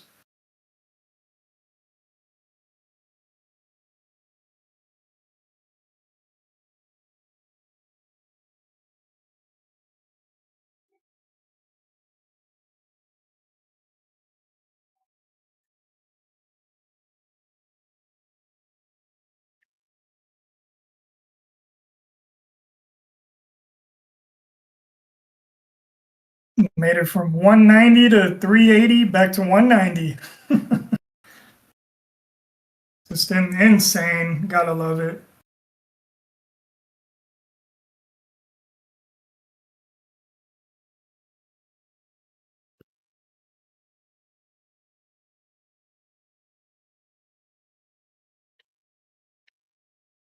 Kind of crazy, but I'm interested in reloading longs at 240, 238 range, reclaiming that structure up top, which would kind of confirm this as a bottom, but super, super risky. I think this probably does. I'm waiting for extreme confirmation to risk off of this low, comparable to like preemptively longing this low, because it has mega potential to do a full break of structure here.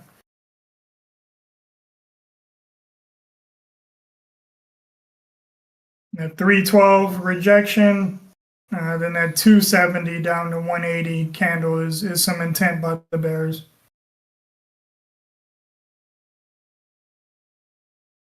Yeah, I got a sell signal on the NAS on the 5 now too. I see you're looking to short, where I'm looking to go long. I love it. It's a good structural retest area for either side.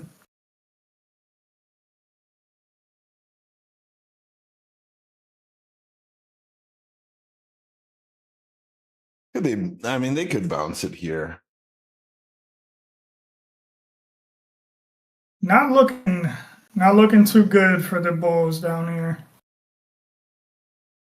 It had an opportunity, 224 range, and then it's gone now. I mean, we're under 190. If it closes here, is a huge level. Yeah, all those puts are now in the money. Well, and they don't look like they've let up either. They look like they're holding.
And some signals on. Oh man, I didn't even realize Dixie ripped like it did.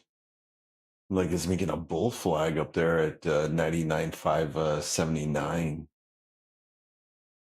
you're looking for upside, I don't think that's going to give it to you.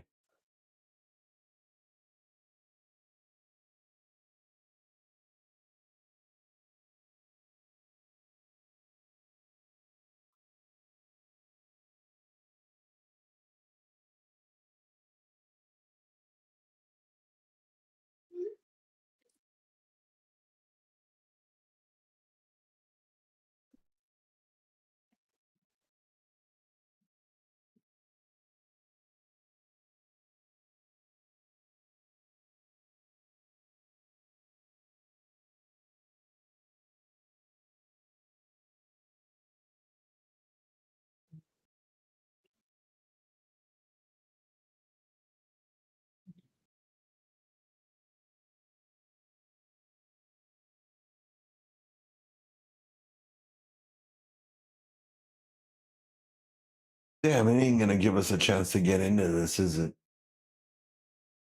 That close under 190. Gonna test these lows at the low session. I was hoping at least we can get a pullback to the 26 at least before this thing completely just dumps. I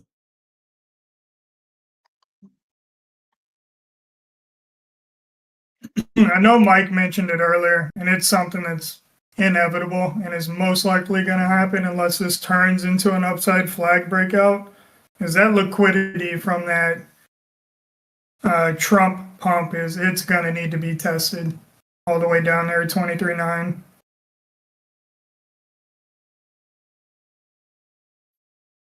Yeah.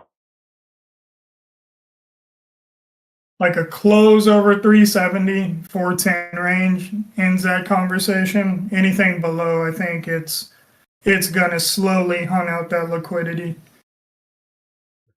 I didn't realize we're in the gap fill. All right. Oh no. I thought we're in the gap fill.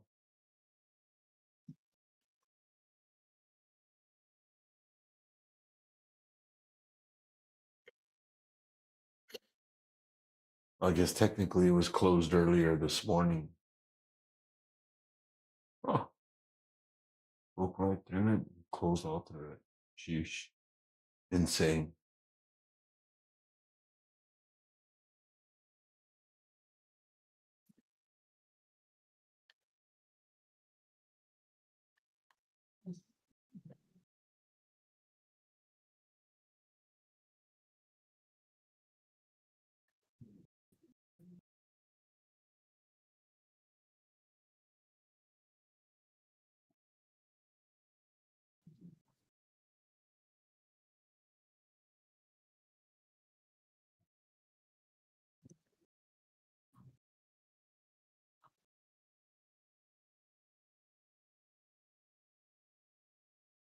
There's Justin.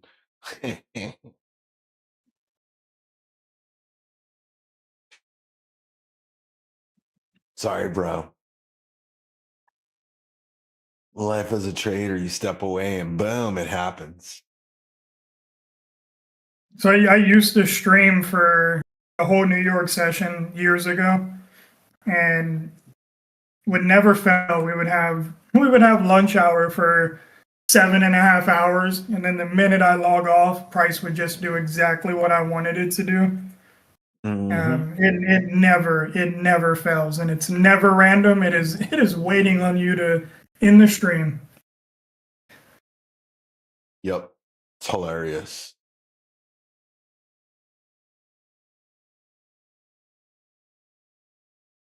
And it feels so personal all the time, at the beginning, you're like, oh my God, why?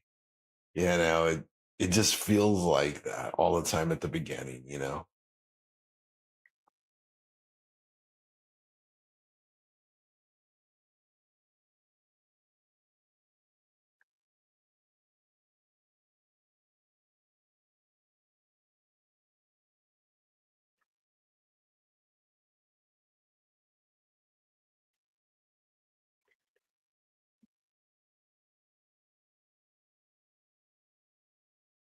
Yeah, this market is just hanging on by a thread.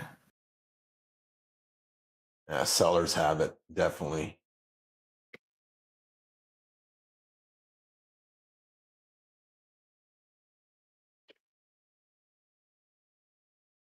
It's a nasty bull trap they set. But couldn't hold the 200 there, not even on the 2. The 3 barely got above it, the 5 probably. Okay. The 9 just rejected it completely. Didn't even stand a chance.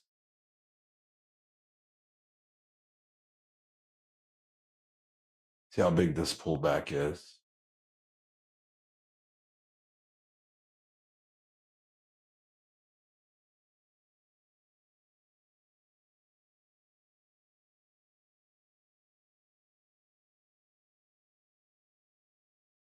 I mean, they're going to bait me into 190 longs. Something I'm highly interested in, but I'm trying to be patient enough to get like confirmation above 220.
Gold retested that same level I shared.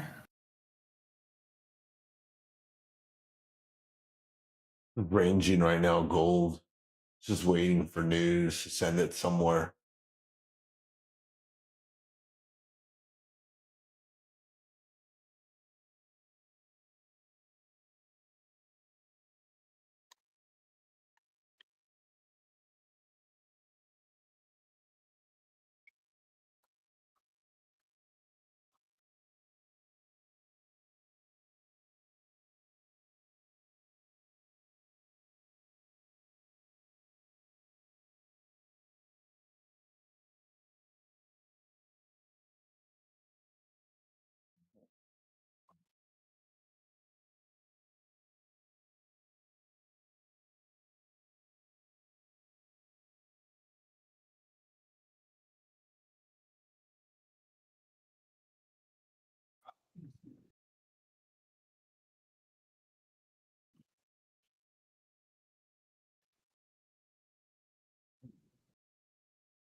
Well, it looked like we were gonna have a good little midday session there, and now it just looks like it just went down the toilet.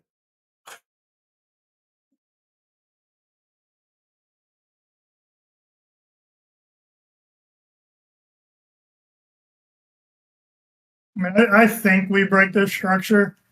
It'd just be, and this is going to sound so redundant.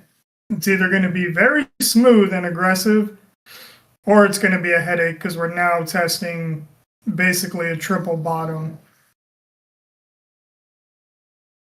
So it sounds like I'm saying, hey, it's either going to go up or down, but it's not going to take much with this momentum to crack the 130s, 140s. But it also makes logical sense to form another consolidation base around this area. It's like if this is interested in turning into a range, this is going to be the area that needs to hold to solidify it as a range.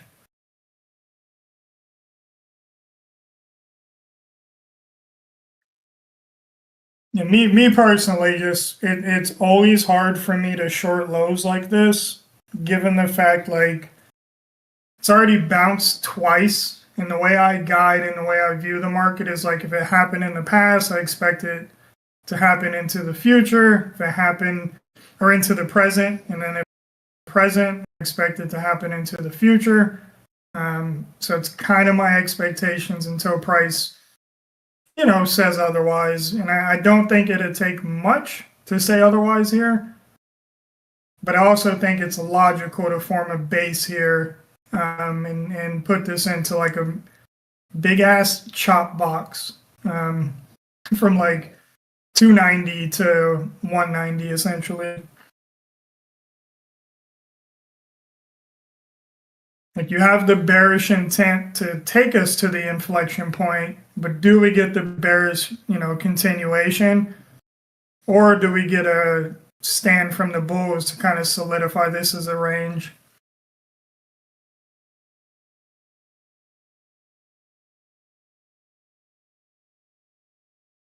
And for now, I would say it's leaning towards the bulls, confirming this as a range, but it's a very minute data point.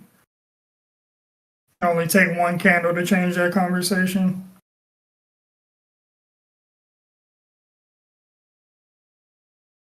Yeah, I think that's an important part that you can't marry your bias, Yeah.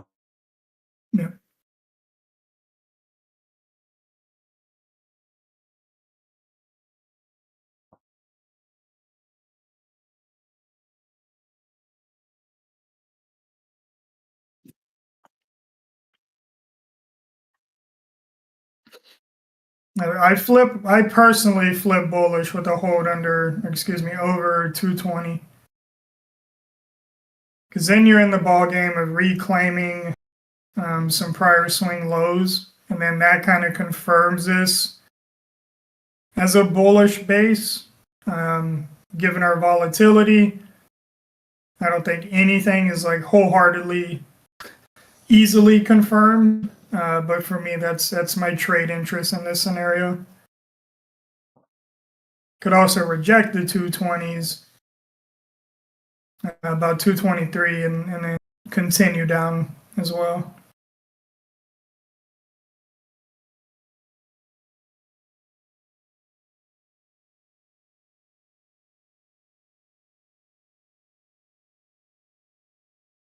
But I would love a set from 220 back to 312.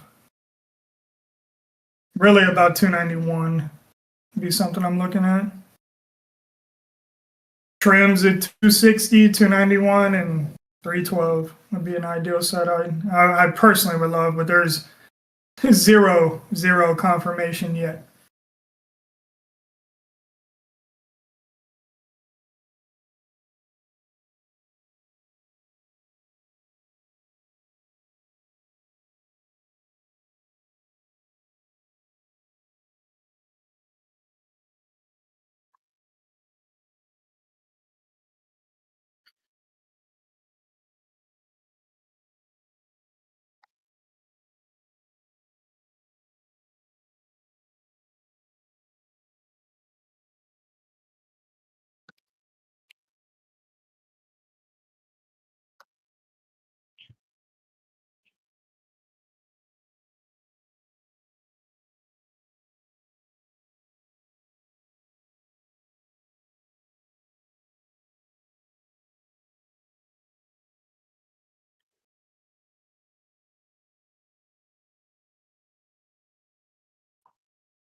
All right.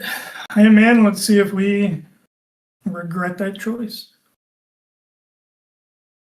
Little Regret. preemptive. I should have waited for a better close, but we'll see.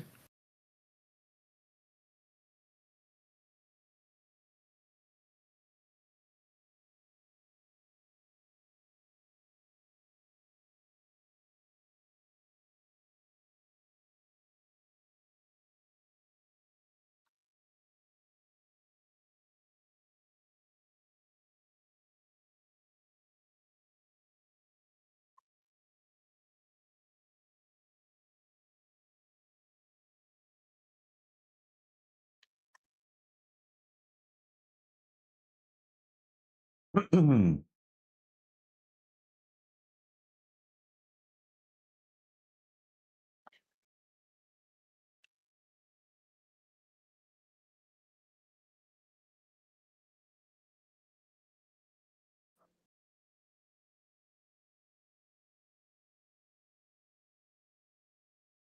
I get so much lag on trading, dude. It's crazy.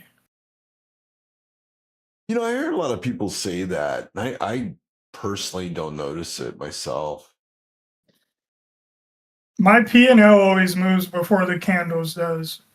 And I have an outdated Alienware.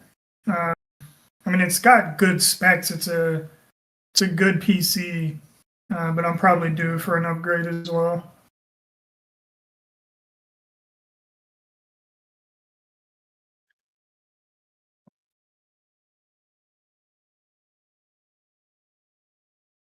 But I do probably get like a good 2 second lag on only trading view. If I'm trading on Ninja, Trade Evade, like I don't get any, so I don't know what the deal is.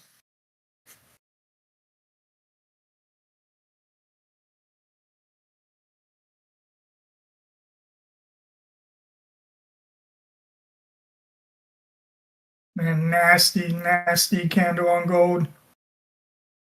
20-point candle. Oh man, we're kidding on that. What's Bitcoin do? Oh man, Bitcoin is dumping. Free trade right there. That is something I have not looked at in a while. Let's look at Bitcoin. Damn, it Jeez. almost got to my damn entry. Come on, jeez. Man, Maybe I I should have really taken. wanted Bitcoin at 60 or no, 50K. I'm so greedy on Bitcoin.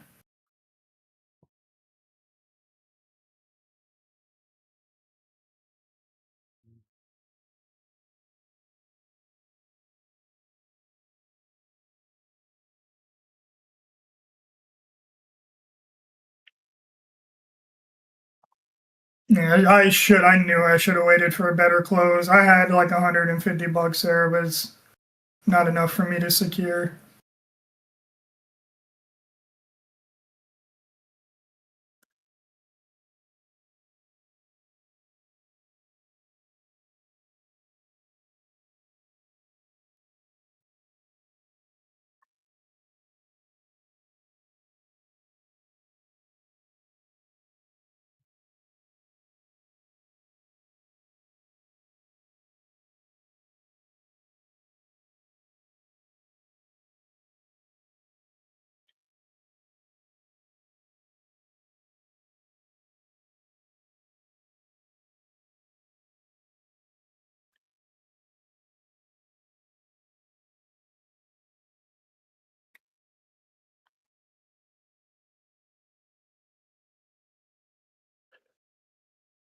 Man, Bitcoin looks really bad, smaller time frame, but it's consolidating very nicely on the larger time frames.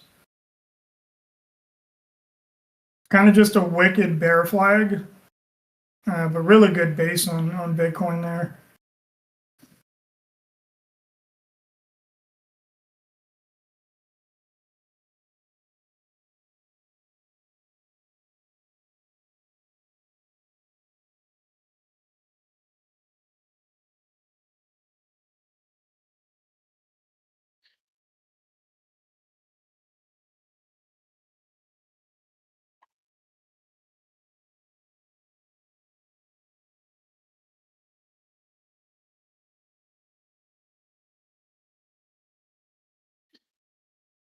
All right, Riz, I just wanted to hop on here for about an hour, join you on support the stream. I'm going to go for a walk, eat some lunch, get some sunlight, and I'll be back in Power Hour for Becky's class. So y'all be safe and have a good day. Peace. Most definitely. Thanks for hanging with us for the midday. Man, Breezy's taking a walk. Man, I'm ready to take a walk. You got me for another 25 minutes, fam.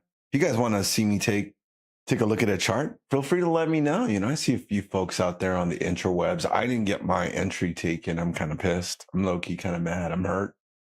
I could be, my toe could be tapping. I could be making a little bit of money on this, but instead, sideline story of my life. To chase or not to chase is the question, right?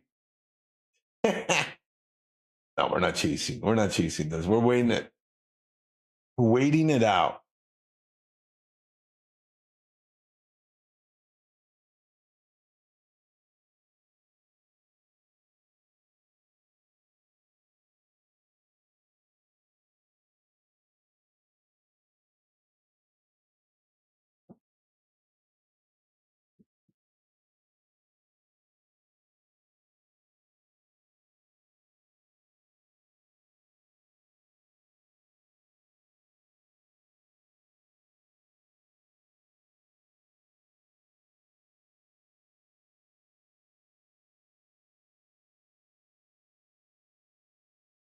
Well, Breezy is right. You might end up getting that mean reversion on the market here just because of the way we're kind of tilting up.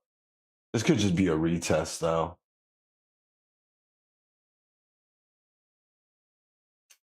This is not a lot of volume, like 300 orders on the chain. Not what I want to see. Should we go for it? Just take a test on it. If we need to, we can scale in a little bit more. If it's just to get real rowdy, we'll just cut it. I just want it higher, though. I just don't think we're going to get it, though. I don't think we're going to get a candle wick higher. This is kind of like the bear flag forming, like on the 5. I'll show you on the 5. See? Or like on the top side of it. Because, I mean, I look at it, probably will go up a little just because of the way the 5-minute is forming.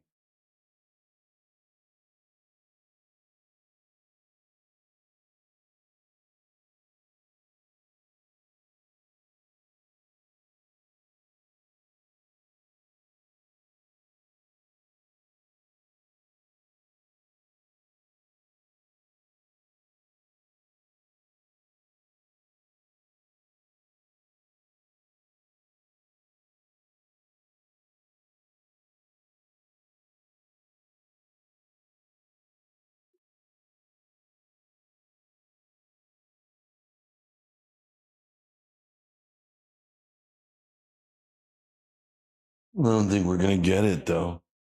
Don't look like it. I should have probably just taken that short. It's like we're still fighting it, though. I don't want to let it go, though.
Still fighting. Bulls are still fighting this thing.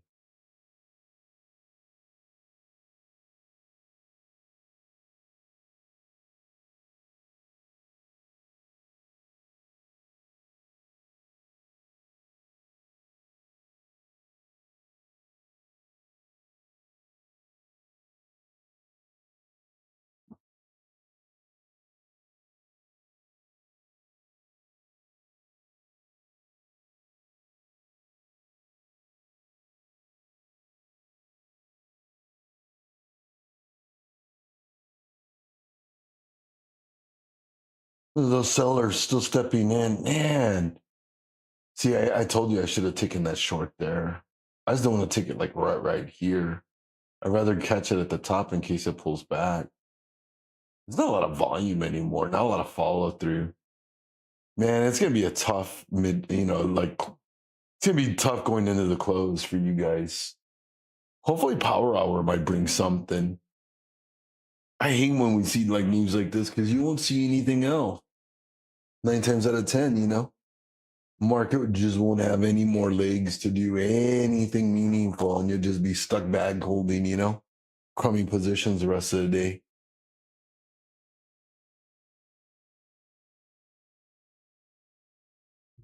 I think we're gonna see more downside though. I'm not feeling the upside, to be honest with you.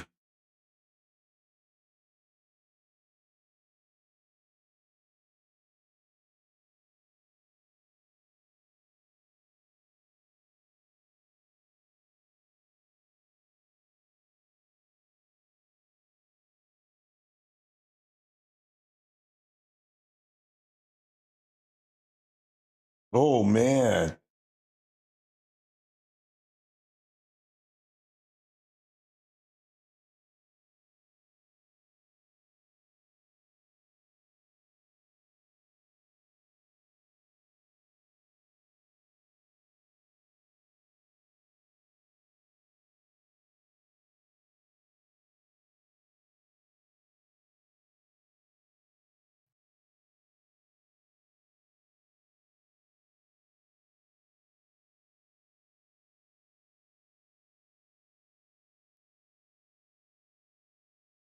Man, I tell you, we could have gotten a killer move on that one, couldn't we have? So upsetting.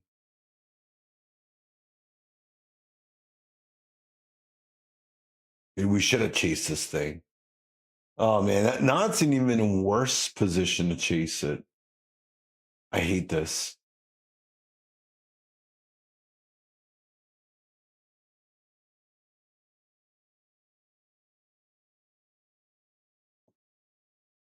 All right, who's long? Somebody's got to be longing this, right?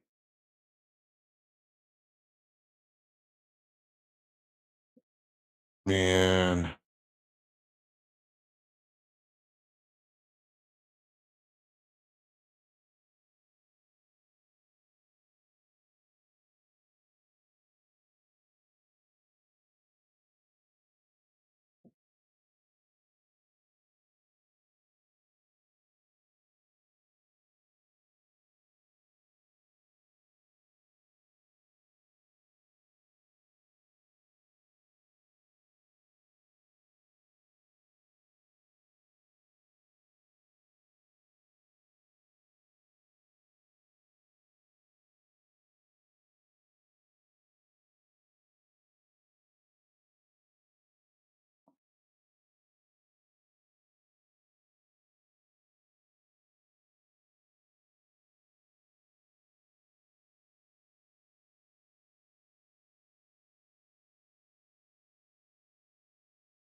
What's everybody looking at? Everybody's quiet today. You guys in positions already currently? What's everybody in right now? I'm not in anything right now. I'm flatter than a doornail right now. I want to get into something. I got my finger on the trigger. I'm ready for it.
Oh man, this is boring. This is some boring price action.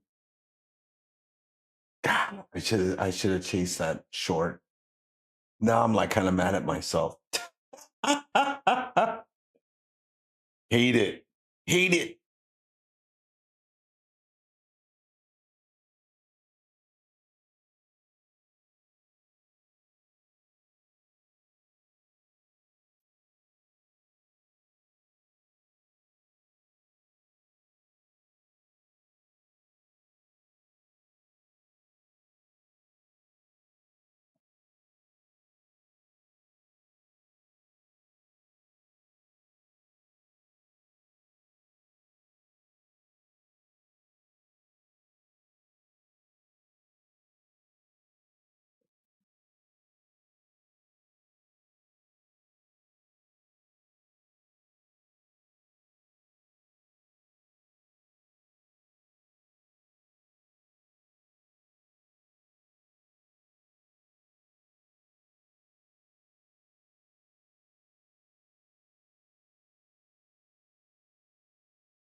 And I really hate to go for this now. We've just been kind of sitting here for like the last hour now. What are we going to do? Let's look at the hourly. Let's see what kind of structure we have. More to the downside, though. The lower portion of the range, but where will it lead? That becomes a real question, you know? What are you guys thinking? You guys agree with the downside idea?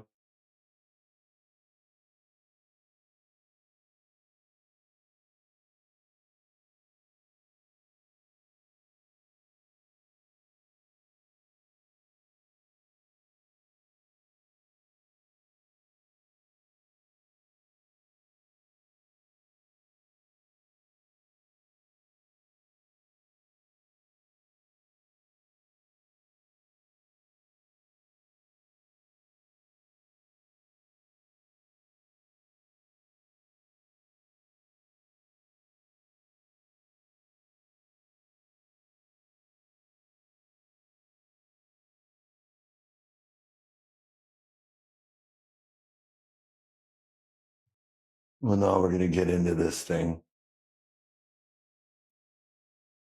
To me, it looks like we'll have a nasty sell into the close if it continues to go.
I'm almost kind of leaning that maybe I should take a long just to see if I can scalp it to the upside. I just, it's just a crazy idea though.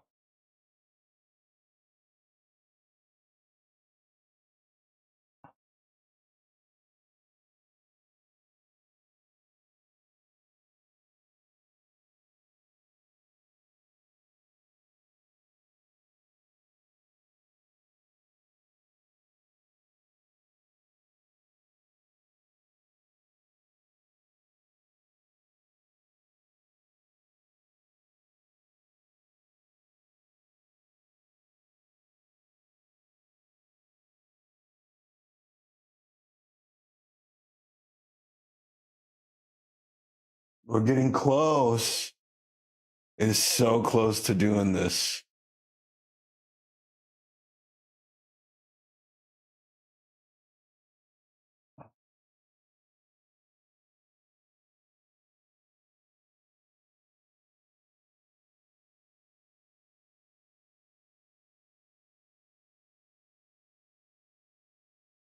Oh my God, I got so damn close. Don't you hate that? Yeah, we are having some bullish price action. Heat map doesn't reflect that though. Oh man, I'm sorry, guys. I'm sorry it hasn't been an exciting afternoon. We got that nice sell, and then after that, it just bloop, done, dead deal. Hey, don't forget we've got some great promotions going on. We've got our 33% off sale. We've got that March Madness sale, so don't forget about that. We've also got Welcome 26 for any new members. If you're looking for an eval, you can get one for as low as $9 with Welcome 26, but you must be a new member. Also, don't forget, we've got our great trading class with Coach Becky this afternoon going on. Just 3 doors down. That's right. Trade Psychology with Coach Becky. Don't want to miss that, as well as Power Hour with her and Coach Matt coming up here in about an hour's time. And I think Breezy's going to pop in for Power Hour as well. So that ought to be a good time. Don't forget, you can catch Coach Breezy on at 6 p.m. Eastern and Coach Blasky on at 7 p.m. Eastern for you pajama traders. So if you guys are looking for some traders to hang with in a great community, then look no further, because Blue Skies family is the best. And we'd love to have you. So, please stop in those classes. Like I said, we got some great classes going on.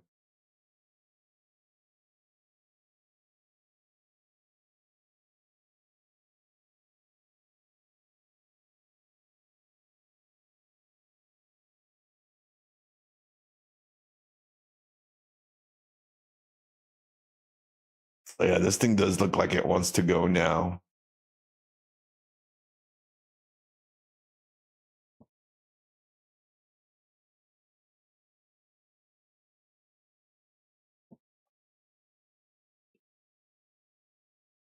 Feel like we didn't give you anything today. We didn't go nowhere good today.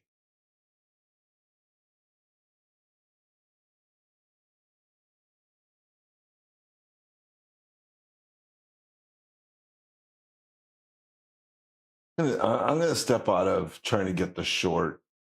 I just don't have the conviction in it.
Well, it looks like Breezy might have been right on that pushback up just to reclaim.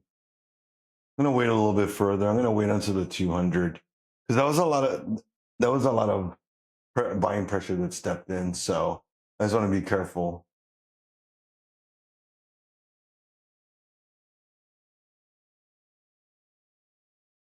Let's try it.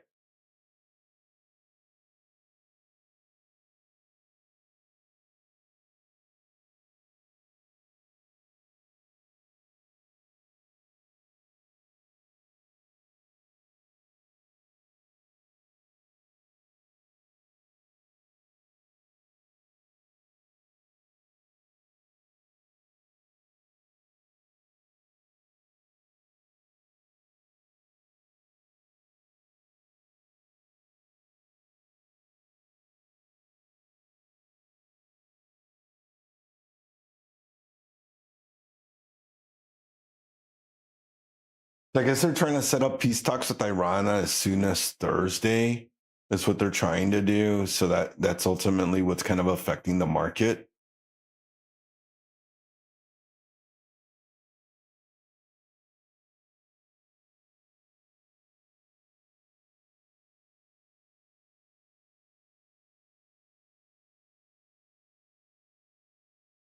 Yes, that's what's kind of affecting the market right now. Maybe giving it some upside move. You need to be real careful with this because we don't want this to explode on us, and then all of a sudden we're in this huge drawdown, and it looks like it might just do that. It might just rift to the upside. Yeah, I think we'll just get out of this. Yeah, let's get out.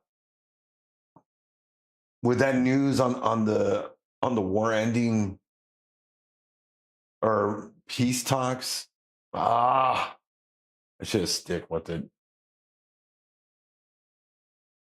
See, that's just the problem with us being in such a news-driven market is you don't know necessarily how it's going to be received, especially right now.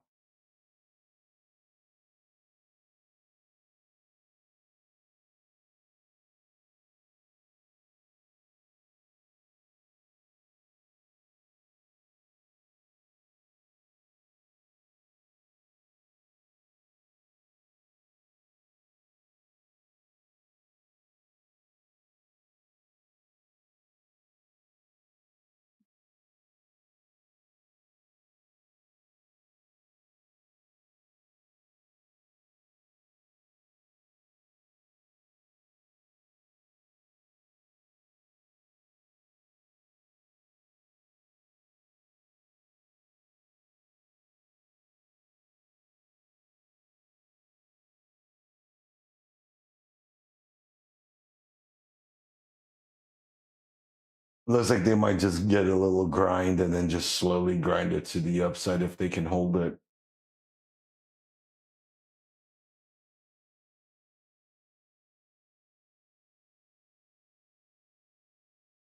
I'm going to take the long on that. I'm going to see if we can hold this then. Let's see if we can hold the 241 mark. We're at the top of the hour, and let's see if we get a nice move up. Maybe we can reclaim some of that selling, reclaim, get back up to that orb high. Orb high for the day would be 24,317. So if you're looking for an upside target, good luck. And looks like looks like that trade is working, my friends. Looks like that trade is working quite nicely here. Yes. And that's why we don't marry our bias. This is precisely why we do not marry our bias.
Well, maybe we should have taken profit on that. No, I'm good. I'm gonna hold this. Anyway, we're at the end of my stream. We're at the top of the hour, so you know what that means. I'll be calling it a day here. Hope you guys had a great trade day. Hope you all took advantage of Mike's great trades this morning. Hopefully tomorrow will be better for us during the midday session. We can grab some good stuff. If you all have something you'd like for me to cover in the midday session, I would love to do that for you all. But I didn't stay at a Holiday Inn Express, so that means I am not a mind reader. So if you guys would help me out, send me a message, shoot me a DM, let me know anything you'd be interested in learning about or discussing in the midday. it does get a little quiet, does get a little choppy. So we got to find other stuff that we can do, look at other markets, chart, do some paper trading, look at some indicators, maybe even code a little. So we'll give it a shot again tomorrow. Hopefully it will be better than today. All right, team. Good luck in the market. Don't forget about Power Hour coming up in an hour with Coach Becky and Coach Matt, and Trade Psychology with Coach Becky. That's after market close, just 3 doors down for you viewers out on the interwebs. The links are in the chat below. Have yourselves a fantastic day. And again, good luck in the market from all of us here at Blue Sky. We'll see you tomorrow.